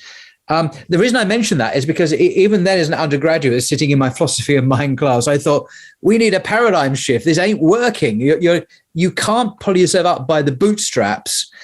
If you're trying to understand consciousness like that, you need to have a top-down approach, to use a different metaphor, which gives priority to mind, to consciousness, as the origin of the physical, which ultimately, of course, means the mind, the divine, the God Himself.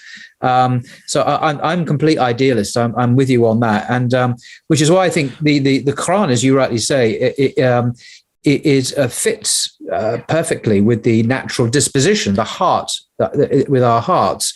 It's not. What did Allah say? How did Allah create the world? He said, "Be." He created it with a word, "Be." He wasn't taking this lump of this or this lump of that. He said a word. What do words? What are words? What are words? Words are things of mind. Be is a word. Think about that. Allah started the dunya with a word. The first thing He created is a pen. To me, I understand it as symbolizing determinism, which we could talk about it maybe also as well if you wish. But a pen, this is activity of the mind. Allah said, "Be." There are three possibilities. Either the whole world is just atoms in the void. Okay, now the void, we can debate exactly what that means. Some scientists, when they say void, they don't actually mean emptiness. They mean like this. That's another topic for another day. Let's not get on a tangent. Yeah. There's either just chemistry and physics, material stuff, or there's only idea, or there's a dualism, the two. There's part physics and part idea. Now, I like what Ibn Arabi says. He says, look, I'm not going to try to figure that out. I'm just going to say there's seen and unseen. There's the observed world, and then there's this inner world of the mind. I'm not going to say if it's actually physical, because the thing is, physical, the word physical or materialism is another God. It's another false God. For instance, you see this pen and you see this coffee cup. What do they have in common? Well, your mind's going to tell you, look, connect the two. They're made of this stuff. And this cell phone, and every object is made of this stuff. And we're going to call it materialism, material. That's another ghost. You just invented that. That's just another concept. It's another metaphor. It's not out there in the world. It's, again, another ghost in the mind. When we say kill all the idols, we're talking about the idols in the world and the ones in the mind. And then you will have an experience. Because you just erected another God. Think about, do forests exist? Forest is just a word for a number of trees that I can't count. Forest is a universal. Forest just means, hey, there's a bunch of trees out there. I don't know the exact number. There's not something forest I can grab and put in my hand. No, it's just an expression, but we take them as literal things out there. That's why the Quranists keep telling you, do you think these things can harm you or benefit you? You're projecting them onto the world. They're innate. I like how sorry, yeah. One of the examples you give me before is about the laws of nature, the laws of physics, the laws of nature, and you say, well, these don't actually exist. They're not actual laws. These are placeholders. I think they're inferred. They're inferred. I would say I like to refer to them as bookmarks. We bookmark a certain pattern and regularity, and we bookmark that. Look, that happened in the past many times, and now we're bookmarking it. Yes. And when we see it again in the future, we're going to refer to it via that bookmark. Okay. We're marking it. We're giving it a name. We're inferring there's a law that's doing that. The truth of the matter is gravity, randomness, every force, it's never been observed. You're observing a pattern. Yeah. And then you're labeling that pattern. And then you dream up a God that's behind that pattern. So let me give you a for instance, okay? Let me give you a for instance. Imagine I take a book and when you fan through the pages, you see a cartoon. I draw a cartoon. I draw a pitcher throwing a pitch. On each page, he's going through the sequence. And then when I flip, when you flip through the book, you see like a cartoon in action. You know how cartoons work, right? They draw one picture, then they draw another picture, and they swipe the picture so fast that you think there's actual motion. Now imagine I put you in a library and there's billions of books and you flip through the pages and you're watching a cartoon over and over again. You're watching cartoons and you're studying these cartoons and you're like, hey, the guy who wrote all these books, he's following certain patterns. He never breaks these patterns. And here, when somebody throws something, it falls down to the earth. You discover gravity. You discover this pattern called gravity. But to you, it's just one image after another. It's just a cartoon. There's no actual law out there in the book. No. You're just saying, look, this designer, this author, this artist, he has this signature in his designs. Every book, I've read all his books. I've studied them closely. If you give me a new edition of his book, I can tell you, look, exactly what he's going to do in this book. I know that as the story goes, he won't break these laws. He never has in the past. This is what Allah tells you in the Quran. I never change my rules, my patterns. It says in the Quran, Allah's telling you, these are patterns and I never change them. But you took them as some other God is doing them, some other deity out there, some other thing that you never observed. You projected it. So imagine you're in this library and you're studying this author's work and you're seeing these patterns over and over again. You would discover every pattern, every law of physics. It's all written in the book, but you would never take it literally. Yeah. You would never take it literally. You'd be like, no, that's just the way he designs things. That's how the Muslim sees the dunya. Yeah. Yes, there are these laws, but these laws are from Allah subhanahu wa ta'ala. Allah controls these laws. Allah creates them as such. There's not some alien force.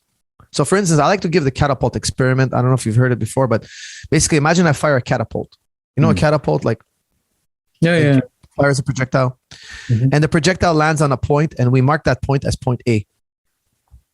And then we're going to reset the catapult. But this time when we reset the catapult, we're going to do a divine reset. A perfect control. We're going to reset every blade of grass. We're going to reset every molecule of air. We're going to reset every heavenly body. We're going to reset every speck of dust. A perfect reset. I'm talking about a divine reset. And we fire the catapult again. Is it going to land on point A, or will it land somewhere else? On a different point. You'll land exactly the same place, presumably. Well, if you're a believer in Newtonian physics, you'll say yes, it lands in the same point. Now, where is this randomness force? Where is this mysterious force that floats around in the universe that's affecting things? You tell me that there's this random. That's because of random. No, where is this force? Randomness is an expression that's taken literally. Randomness doesn't exist out there. Randomness exists in here. You're not able to give me a perfect reset. You're not able to factor in all the possible differences, every gust of wind or every deflection of a heavenly body slightly pulling in this direction now, and it's slightly. You cannot compute all these variables. So for you, it seems there's a force out there that's random, but actually it's not. There's no actual force. Randomness is an expression.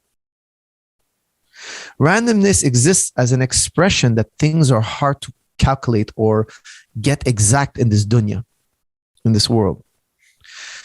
It's not a force out there. It's not a force out there. Now, look, there are other opinions on this catapult experiment, but it will be quite a tangent. But generally speaking, 99% of people will agree that it lands on the same point. Just like you trust the laws of physics, just like you trust Newtonian physics. You trust that randomness doesn't exist. As much as Newtonian physics is true, as much as scientific physics is true, as much as science is true, that's how true randomness doesn't exist. It's equivalent. They come hand in hand. Randomness is a byproduct. It's an illusion of the mind. It's another deity It's another obstacle between you and direct observation of Allah subhanahu wa ta'ala. Me personally, I have no objection to science at all. I have no objection even to evolution at all. And I ask any Muslim to bring me what objections do they actually have, except their claim for randomness. The Quran calls Allah the selector. When Neil deGrasse Tyson tells me that one bear had a genetic mutation and that bear was born white, that whiteness of his helped him be camouflaged in the Arctic. Hence the polar bear later on, I'm giving you in a nutshell his explanation. Hence the polar bear had a hunting advantage because he's white, he's hiding in the snow.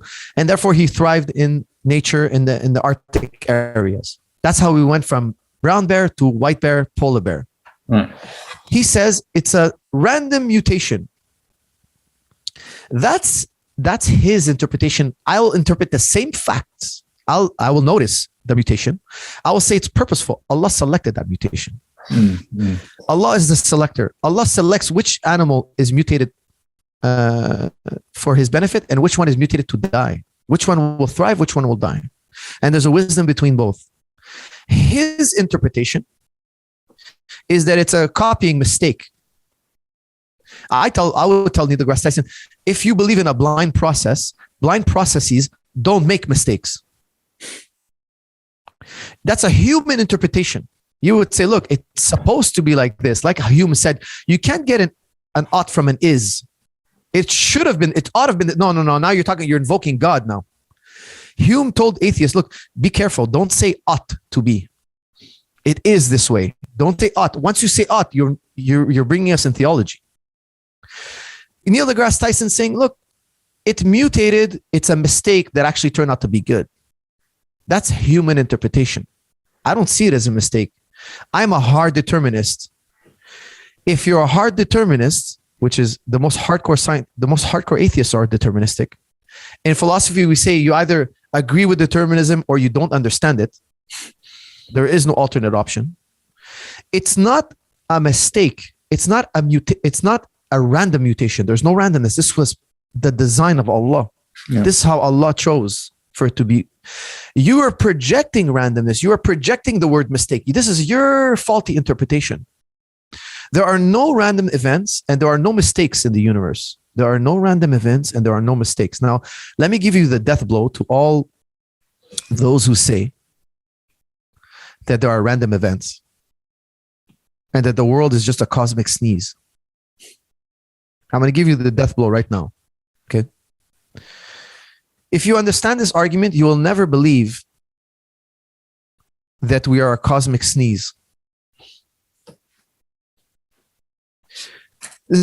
I want to applaud Thomas Huxley for also reaching this conclusion. An atheist is still atheist today, even though he says, look, it doesn't make sense. What I'm saying doesn't, but he says he pledges to be an atheist for the rest of his life, for whatever reason. He's never going to change his mind, but even he agrees that this doesn't make sense. If it's true that all there is chaos, matter and chaos, random events, mishmash of things bumping into each other, and by the law of big numbers, we came to be. Just one universe after another being created, and so happened that we are in the Goldilocks zone and we so happen to be in the perfect environment, and somehow you have to grant them some magic. Life happened. Let's even give them one miracle. Let's turn our eyes and say, look, we'll even give you one miracle. You went from non-living to living. We don't know how.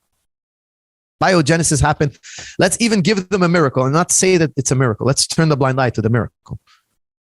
Let's say they went from Paul 2.0. It's the Pinocchio story. Some magic fairy came to Paul 2.0 and granted him he's a real man now. He's a real boy. He has that thing. And we'll turn the blind eye to that miracle that we granted them. Things are just chaos. Well, guess what? The processes in your mind would also be random events. Yeah. The mind is also, if you're telling me materialism is true and chemistry is true, the world is just chemistry and physics, things bumping into each other at random, why are you having rational thoughts? Your rational thoughts, and I love the fact that Thomas Huxley accepts this. He accepts this and he admits to it. because it would mean that all my thoughts are happening to me. I'm not having thoughts, they're happening to me. Just like I was born, I didn't choose to be born. My parents met, and they were created by their parents meeting, and they were created by some cosmic event, some cosmic sneeze. It's all one giant random event after another. But yet you have perfectly ordered thoughts. You have logical conclusions. All my logical thinking. Why should I believe these logical things? It's just, we're just making noise. This is all our whole talk right now was just cosmic noise. Cosmic nonsense. All your objections and all your counter arguments is just gibber jabber, gibberish. It destroys the integrity and reliability of the scientific method, of the law of non-contradiction, of logic, It's self-defeating. It completely subverts everything if you go down that materialist path for the reasons you've eloquently outlined. Exactly. It's self-defeating. Yeah. You've used reason to say that reason is untrue. And again, our fitra says this can't be the case. Yeah. Our God-given, we reject this. This is the wrong path. We have a fitra within us. And even the atheists have a fitra and they follow the fitra. When I ask them, why do you believe in the law of non-contradiction? He can't explain. He believes it. This is an innate belief. And look at all those who follow this innate belief.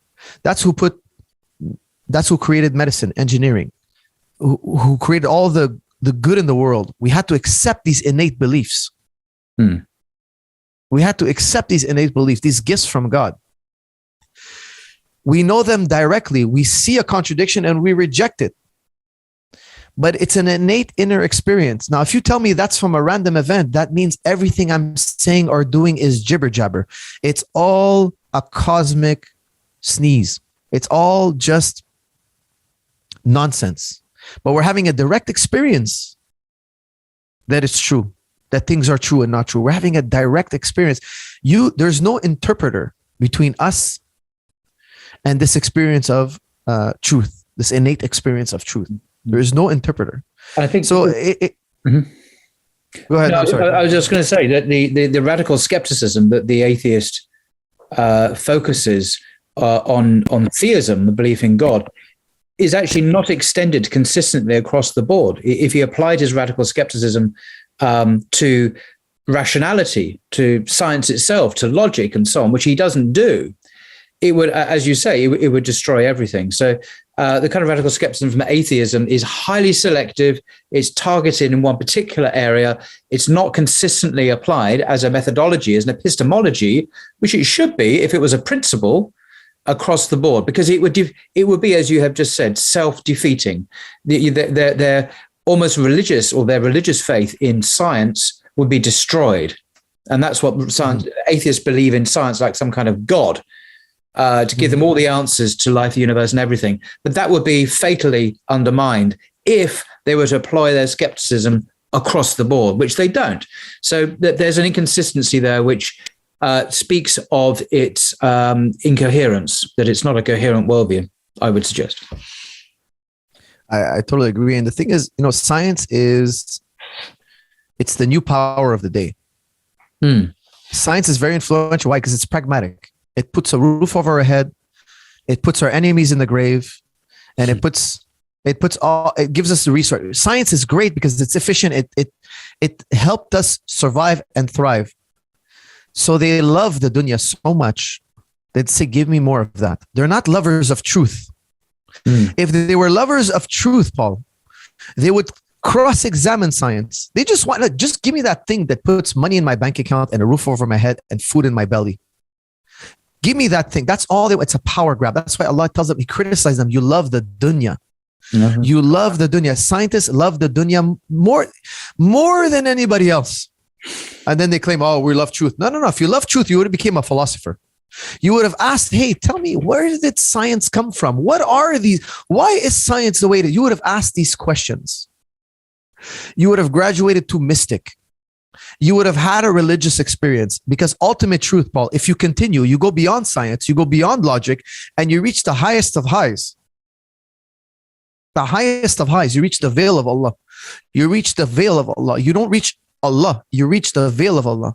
You reach the the sign of Allah Allah put a sign in all of us. Allah gave us a window.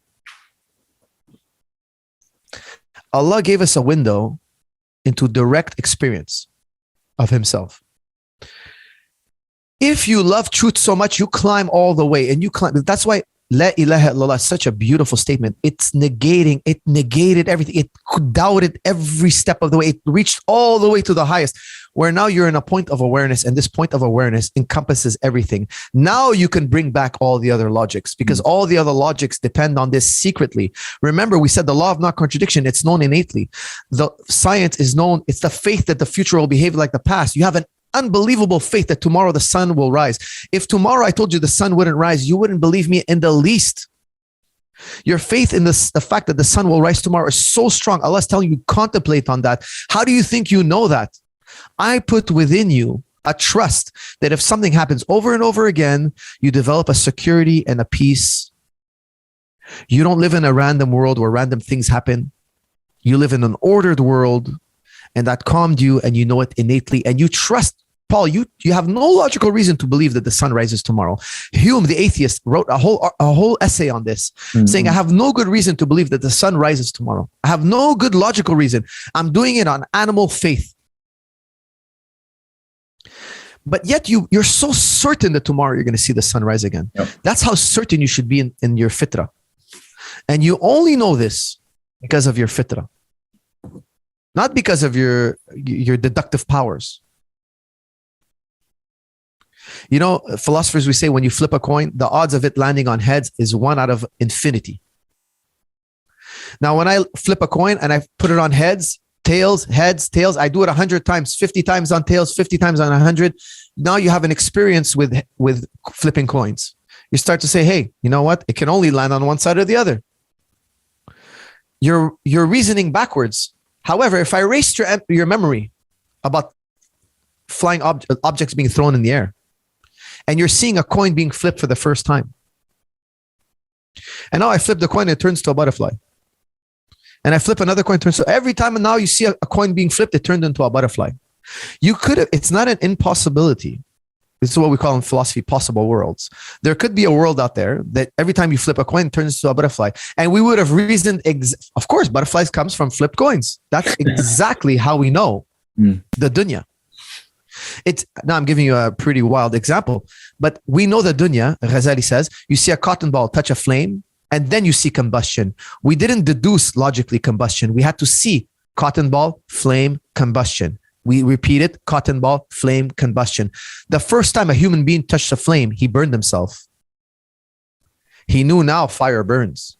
Before that, he didn't know. He could not have deduced it logically. It's impossible. Believe me, I can tell you, take this to the bank. I've been studying epistemology for 20 years. I don't care if you're Aristotle and Einstein, you cannot deduce that fire burns until you've burned yourself. You know, we say our kid's never going to learn until he touches the hot pot. He'll never believe us. It's not deducible rationally. Unless, of course, I mean, an obvious point, but unless you're relying on someone else's experience and history of being burned by fire, which is it's just the same thing, but extended to another person. Then I have to have faith that he's telling me the truth. Exactly. It's always based on experience. The dunya is based on experience. Yeah. Now, the dunya is perfectly ordered. The world is perfectly ordered. Things happen in a cycle. Allah tells you in the Quran all the time, look at the cycle. The earth, the grass dies, the rain comes, it rains, and the grass revives again. Mm-hmm. Like that, I'm going to bring you back to life. The cycle, notice the cycles in nature. Why are you so different? Why do you think when you die, you're not going to cycle back to us? Why?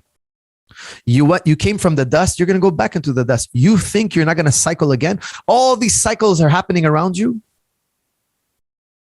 of life and death. The water, the whole world is a cycle after another.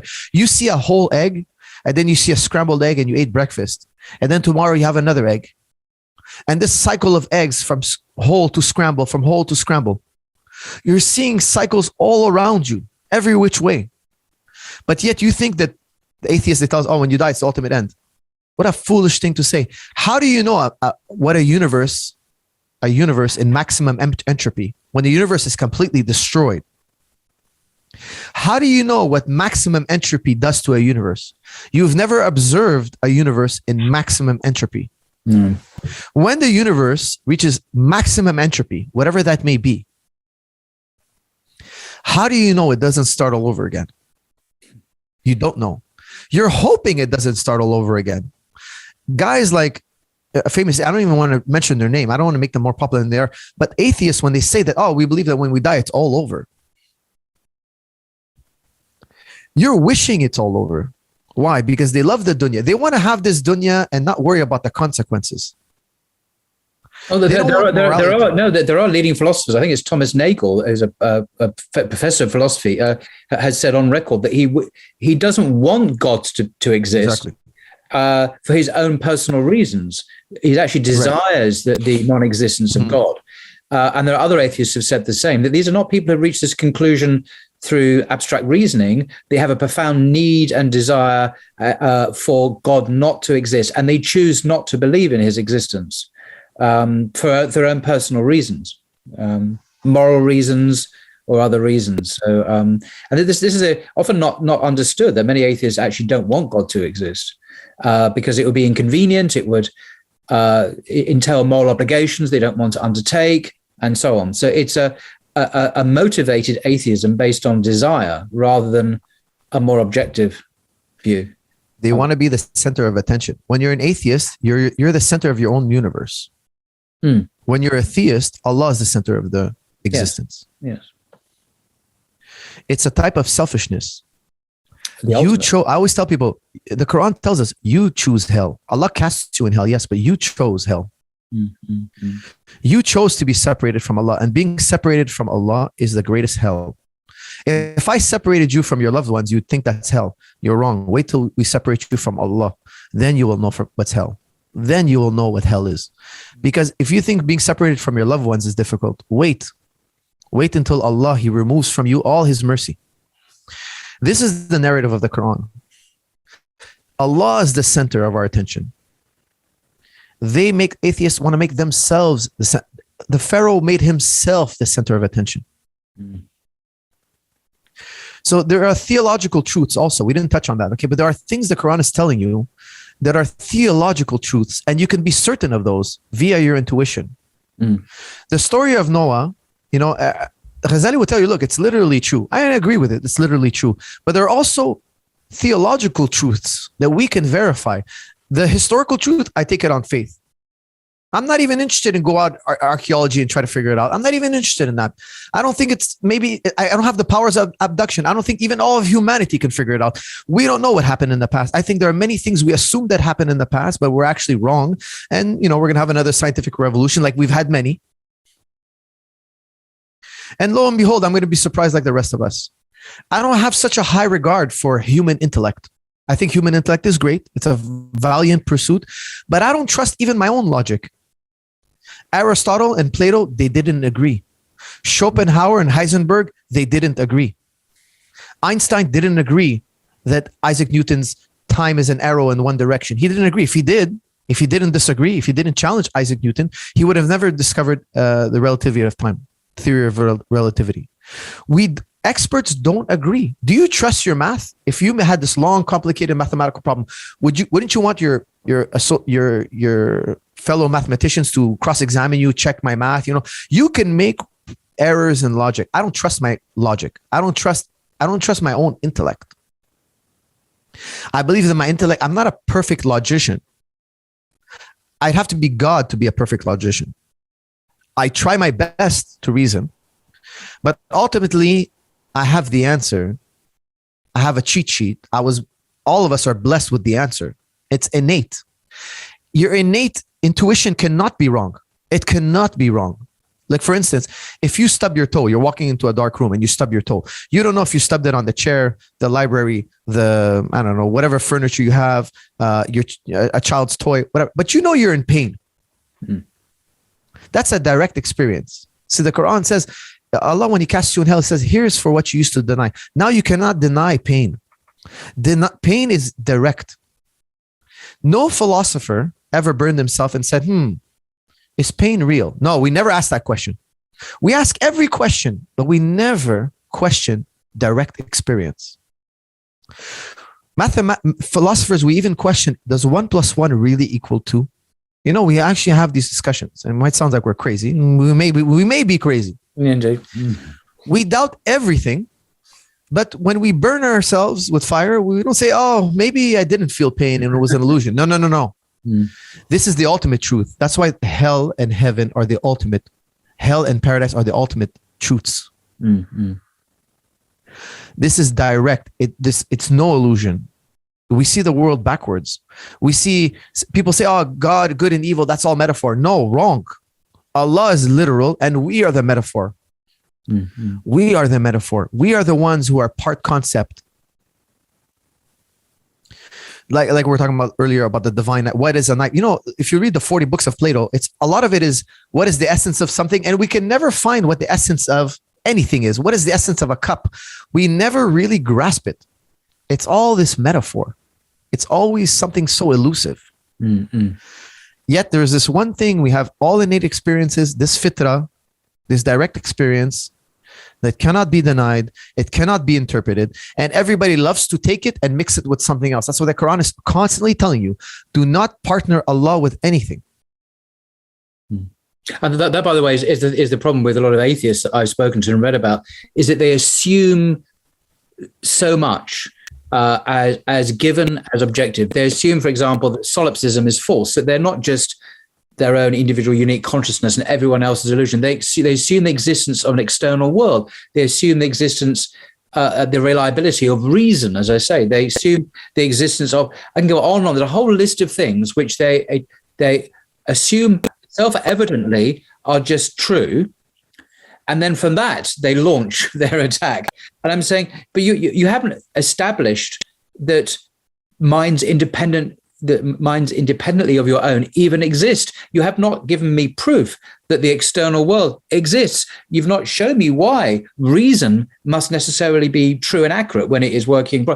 All these things are just taken as self-evident and axiomatic. And then from that, they move. And I'm saying, sorry, you can't assume all this for the reasons you said earlier on. You basically, this is, you're asking for an epistemological blank check here. You could write whatever you want on it. And they haven't doubted. You have all that. Well, now we'll move on. I've just given you all this wealth, and we'll just pretend that it's just naturally there. And you haven't just been given it free of charge. We'll just assume all that. Yep. Thank you. And now we'll talk about, I think, excuse me, you got all this wealth because it was given to you. Don't just assume it, argue for it. And you can't actually argue for it, Mr. Atheist. You can't demonstrate it at all. You are acting, as you have said very eloquently before, you are acting on faith.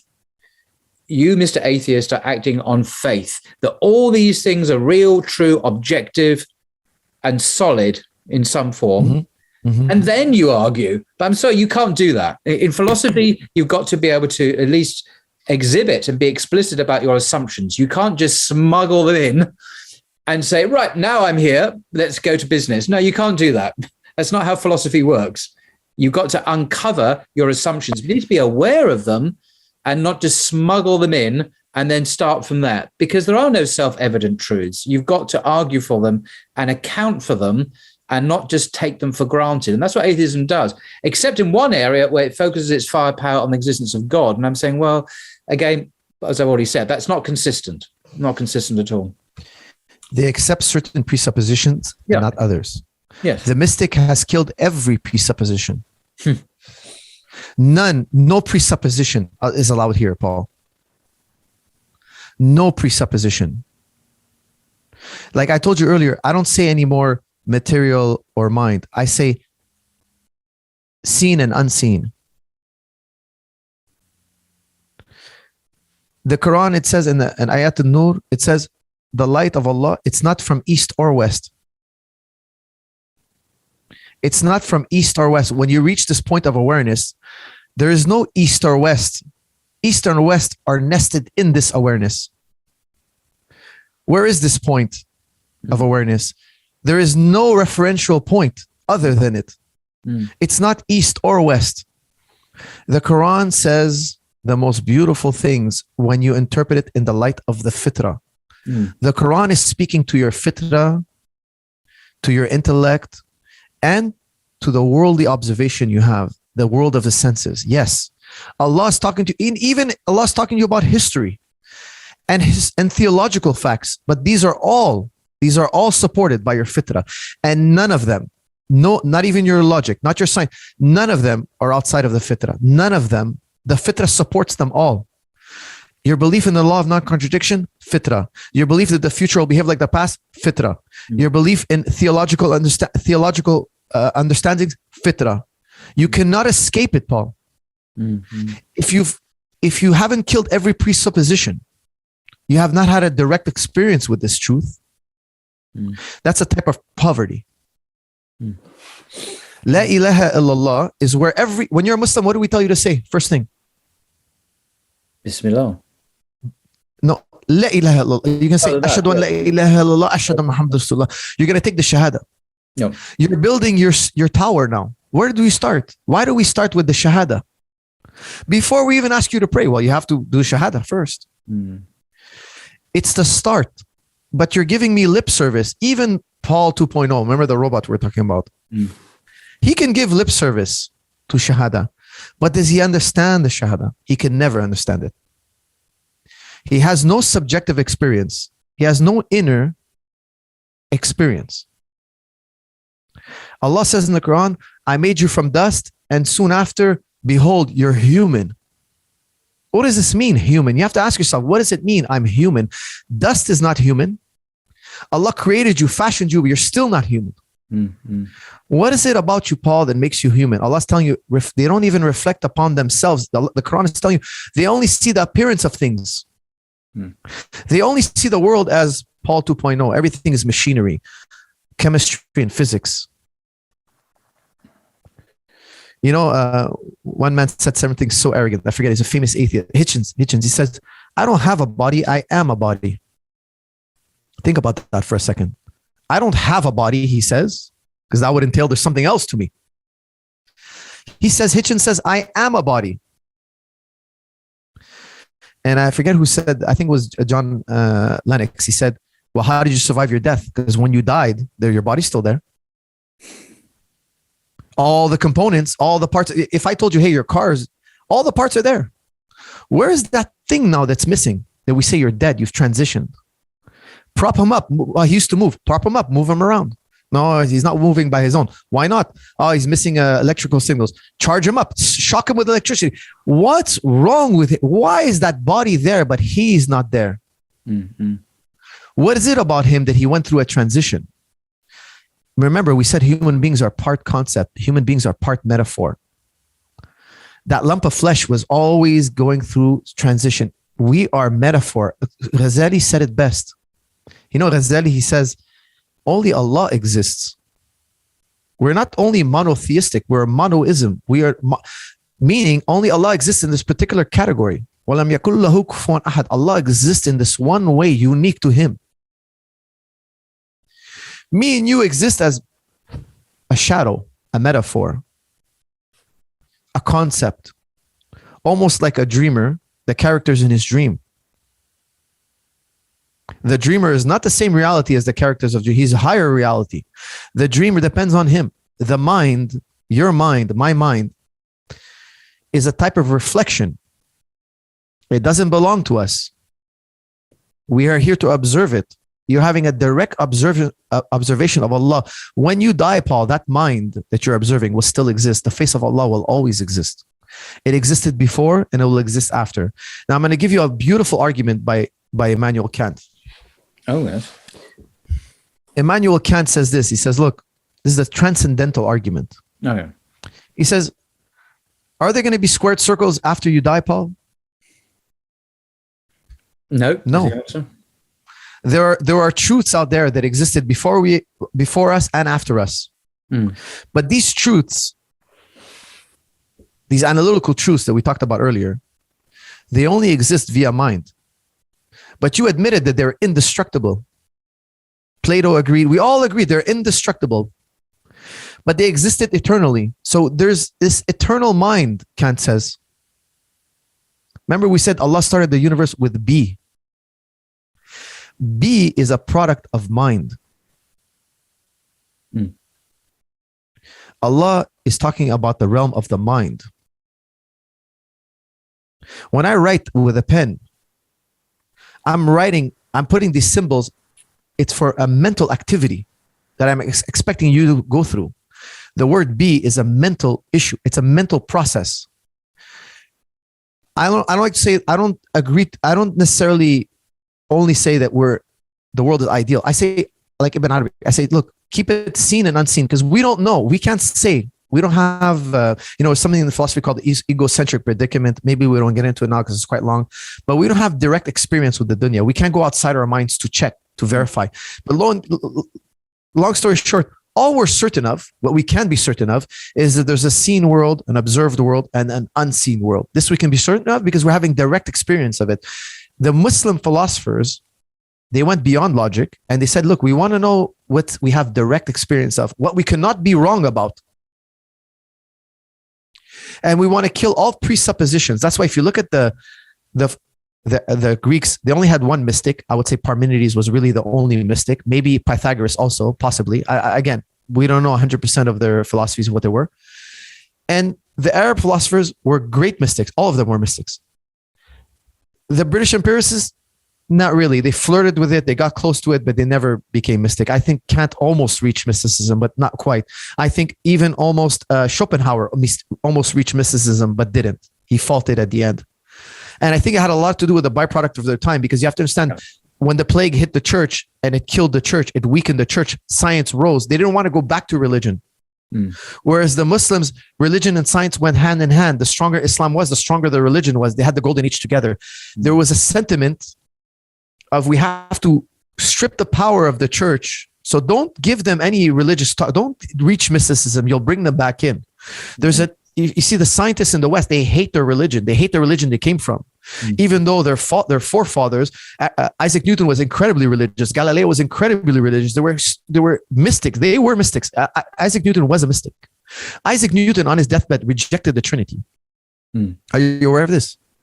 Oh, he had spent most of his life writing against it. We now know this wasn't made public during his own lifetime, of course, because he suffered severe consequences. But correct. It's well documented now from his private writings that he was a passionate Unitarian, and he had a particular horror for him of the Trinity. He thought it was a terrible doctrine that was false to Jesus Christ and so on. That's a different subject, but yeah, absolutely right. Yeah, but he also rejected the Trinity. He was a mystic as well. I would say he was a mystic. Oh, yeah, passionate, yeah. In mysticism, you could not have three. Paul, I want you to explain to me the number 10. What is the number 10? Imagine I was a child, you explain to me the number 10. Go ahead, explain to me. Gosh, that's a good question. I would basically count from 1 upwards and say that. No, don't use the number 1, please. You cannot use the number 1. Maybe you're going to say it's 5 and 5, but then I'm going to ask you, what's 5? Depending on how young the child was, I would basically get 10 objects out on the floor, say 10 toys or something, and say, this is what 10 looked. I'd make it visual and, quantifiable visually. But you'd need the 1. You cannot have the 10 without the 1. No, I see what you mean in that sense. No. So you'd say, look, there's 5 and 5 makes 10. Well, what's 5? Well, 5 is 5 ones. What's a what? You have to fundamentally you have to explain 1. To explain 10, you first have to explain 1. To explain 0.5, you have to explain 1. Everything refers back to 1. Before you had 2, because 2 is 1 and 1. Everything is trying to be a copy. Everything is pointing back to the 1. Every road leads back to God. Let me just tell you something. Every road, whether it's math, arithmetic, science, history, philosophy, theology, it all returns back to the 1. Now, even the pagans, they talk about paganism came first. Impossible. How could you have known of 1 or 2, 3, 4 gods if you didn't know about God? You took Allah and you copied him and you made a likeness. You partnered to him. You started with 1. You started with this nucleus. You started with this awareness. We all started from this 1 awareness. And then the contents of this 1 awareness, we made into multiple gods. We added to it. We increased from there. We didn't start from 0. We didn't start from non-existence. We started from one. That's why Allah, he's constantly saying he's one. When Allah says he's one, he's telling you, I'm literal. I'm literal. Remember, everything that's multiplicity, you Paul, are a byproduct of many things. Your body is made of all sorts of cells that have changed over time. You're the ship of Theseus. Remember the ship of Theseus, 99 parts? Yeah. You're a bunch of parts that are changing, morphing. You're part concept, part material. Part seen and part unseen. Allah is only one. He's not in the category of seen and unseen. He's not this juggling act, this metaphor. There's no metaphor to Allah. He's only pure truth. He's objective. He's the only objective thing. There is nothing else that is objective. Other things have levels of objectivity. There are no truly objective things outside of Allah. Everything else has a level of objectivity and subjectivity. They're always a mix. Remember Berkeley's triangle. They're always a mix of objectivity and subjectivity. We never have perfect objectivity until we kill every presupposition, we kill every paradigm, and we're left with a state of awareness, a taste that we see directly, we experience directly. And guess what, Paul? That's a religious experience. You're not having a logical experience. You're not having a scientific experience. You're definitely not having a historical experience. You're having a religious experience. So truth, ultimately, this thing we're always looking for, this thing we keep talking about, this thing we talk about like it's right here on the table, but when we try to ask you where is it, you never find it. This thing is a religious experience. Like it or not, Paul, truth is a religious experience. You start with the Shahada and you work your way from there. And then you get to mathematics, and then you get to logic, and then you get to science. It all starts with this religious experience. And that's what the Quran is telling you. They don't reflect upon themselves. You think this and that is true and this and that is good. You didn't even start. You didn't even reflect upon yourself. You first had a religious experience of truth, and then you explored it and deduced it into the world. And the ultimate expression of this is sujood. The head now is lower than the heart. Not the lump of flesh, as Ghazali says, but you know what I'm saying. Yeah. I was given the answer. My intellect couldn't reach you. My intellect couldn't encompass you. It can point to you, it could not encompass you. It's the ultimate expression of this. And lo and behold, it's in the Bible. Even Jesus makes sujood. Even Abraham does sujood. Moses, they all did it. Yeah, it's the ultimate expression. You cannot do any other expression. There's no other way to physically enact it. So when somebody is in prayer of Allah, you know, when I teach people prayer, I always ask them, when I teach them, what's the difference between you and that rock? Well, there's this, this is when you pray from here. Like, this is where it is. Ghazali tries to point to it as well. He talks about not that lump of flesh, but that thing, that beetle in a box that we all know, but we can't point to. Allah is not the thing you see. Allah gives you the seeing. He gave you this awareness. And it's in the Quran, it tells you, reflect upon your hearing and seeing, the faculties you have. The thing that Paul 2.0, the robot we made a while back, he will never have. He will never have. Even Thomas Huxley, he admits, he says it's the same as if I rub a lamp and a genie comes out. This is not my words. These are not my words, okay? This is a man who's, they call him the Darwin's bulldog, right? He's defender of Darwin. So, I mean, in a nutshell, this is it. In a nutshell, very good. No, well, thank you very much indeed for that extraordinary philosophy, narrative. It was a discussion. I won't attempt to summarize it because there was so many nuggets of truth in that for us to reflect on. And I like the way you brought it back to the Quran constantly. I think that's a great thing to do. Well, all I can say is just thank you very much indeed for your thoughts and reflections and your philosophical acumen and knowledge, which many people, many of us, myself included, can benefit to hear and learn from. So thank you very much indeed for your time. Thank you. And I want to say, look, I know I didn't give a formal speech on the different theories of truth, and this is what is truth, but I wanted to give something more tangible for people who are not formally trained in logic. I find that philosophy can be intriguing and it can strike the heart if done correctly. Yes. But logicians, they like to formalize it. Mm-hmm. And Ibn Arabi says, look, they're teaching it. It's like a dead man teaching a dead man. You're learning your knowledge as nuts and bolts. But knowledge doesn't start from here. Knowledge starts from direct experience. That's why knowledge starts with a religious experience. You're having a religious experience. The analogy we gave about the robot, he's not having a religious experience. It's if this, then that. Mm-hmm. That's not human. When you pray, when you read Quran, remember from this point, this is where you have to approach the Quran from this point. This is a gift. This is a gift that each human being has. Not some human beings, each human being. And inshallah, the Muslims, I hope that they will take this and continue. And don't be like other groups who deny logic, reason, and science.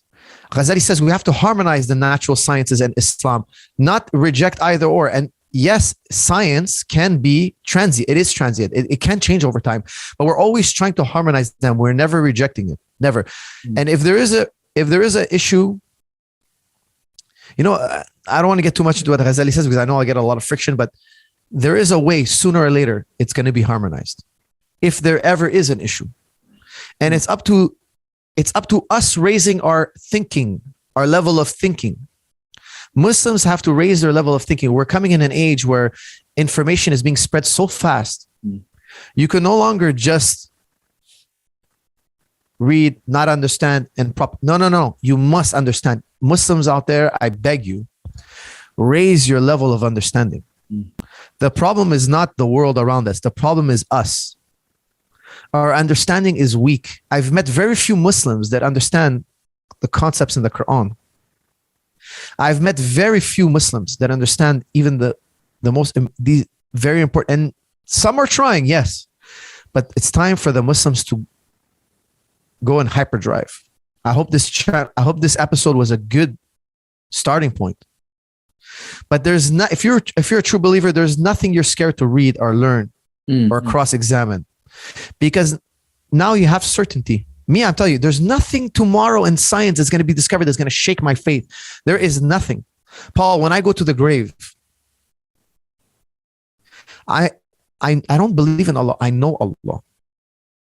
There is nothing that's going to scare me. I fear Allah. Yes, I fear to go in the grave because I fear that I've done more bad than good. This is I fear, yes. But I don't doubt Allah in any way. I fear Allah, but I don't doubt him in any way. Once you get to this level, you will never worry about what some scientist said. You will never worry about when I read Dawkins, I laugh. To me, I'm telling you, his arguments are childish and moronic. Yeah, bring me his greatest defender. Whoever has mastered his arguments, bring them.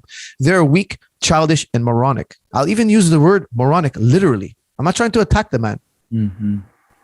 His arguments are daif, weak. Yeah. Yet he sold millions of books. Why? Because people want a permission to be atheist. It's time for Muslims to go to the next level. There's no excuse. And once you understand the fitrah, there's no argument in the world that will shake you. No argument. Inshallah, this is a good starting point for a video. Inshallah, it'll inspire others to, Inshallah. Inshallah.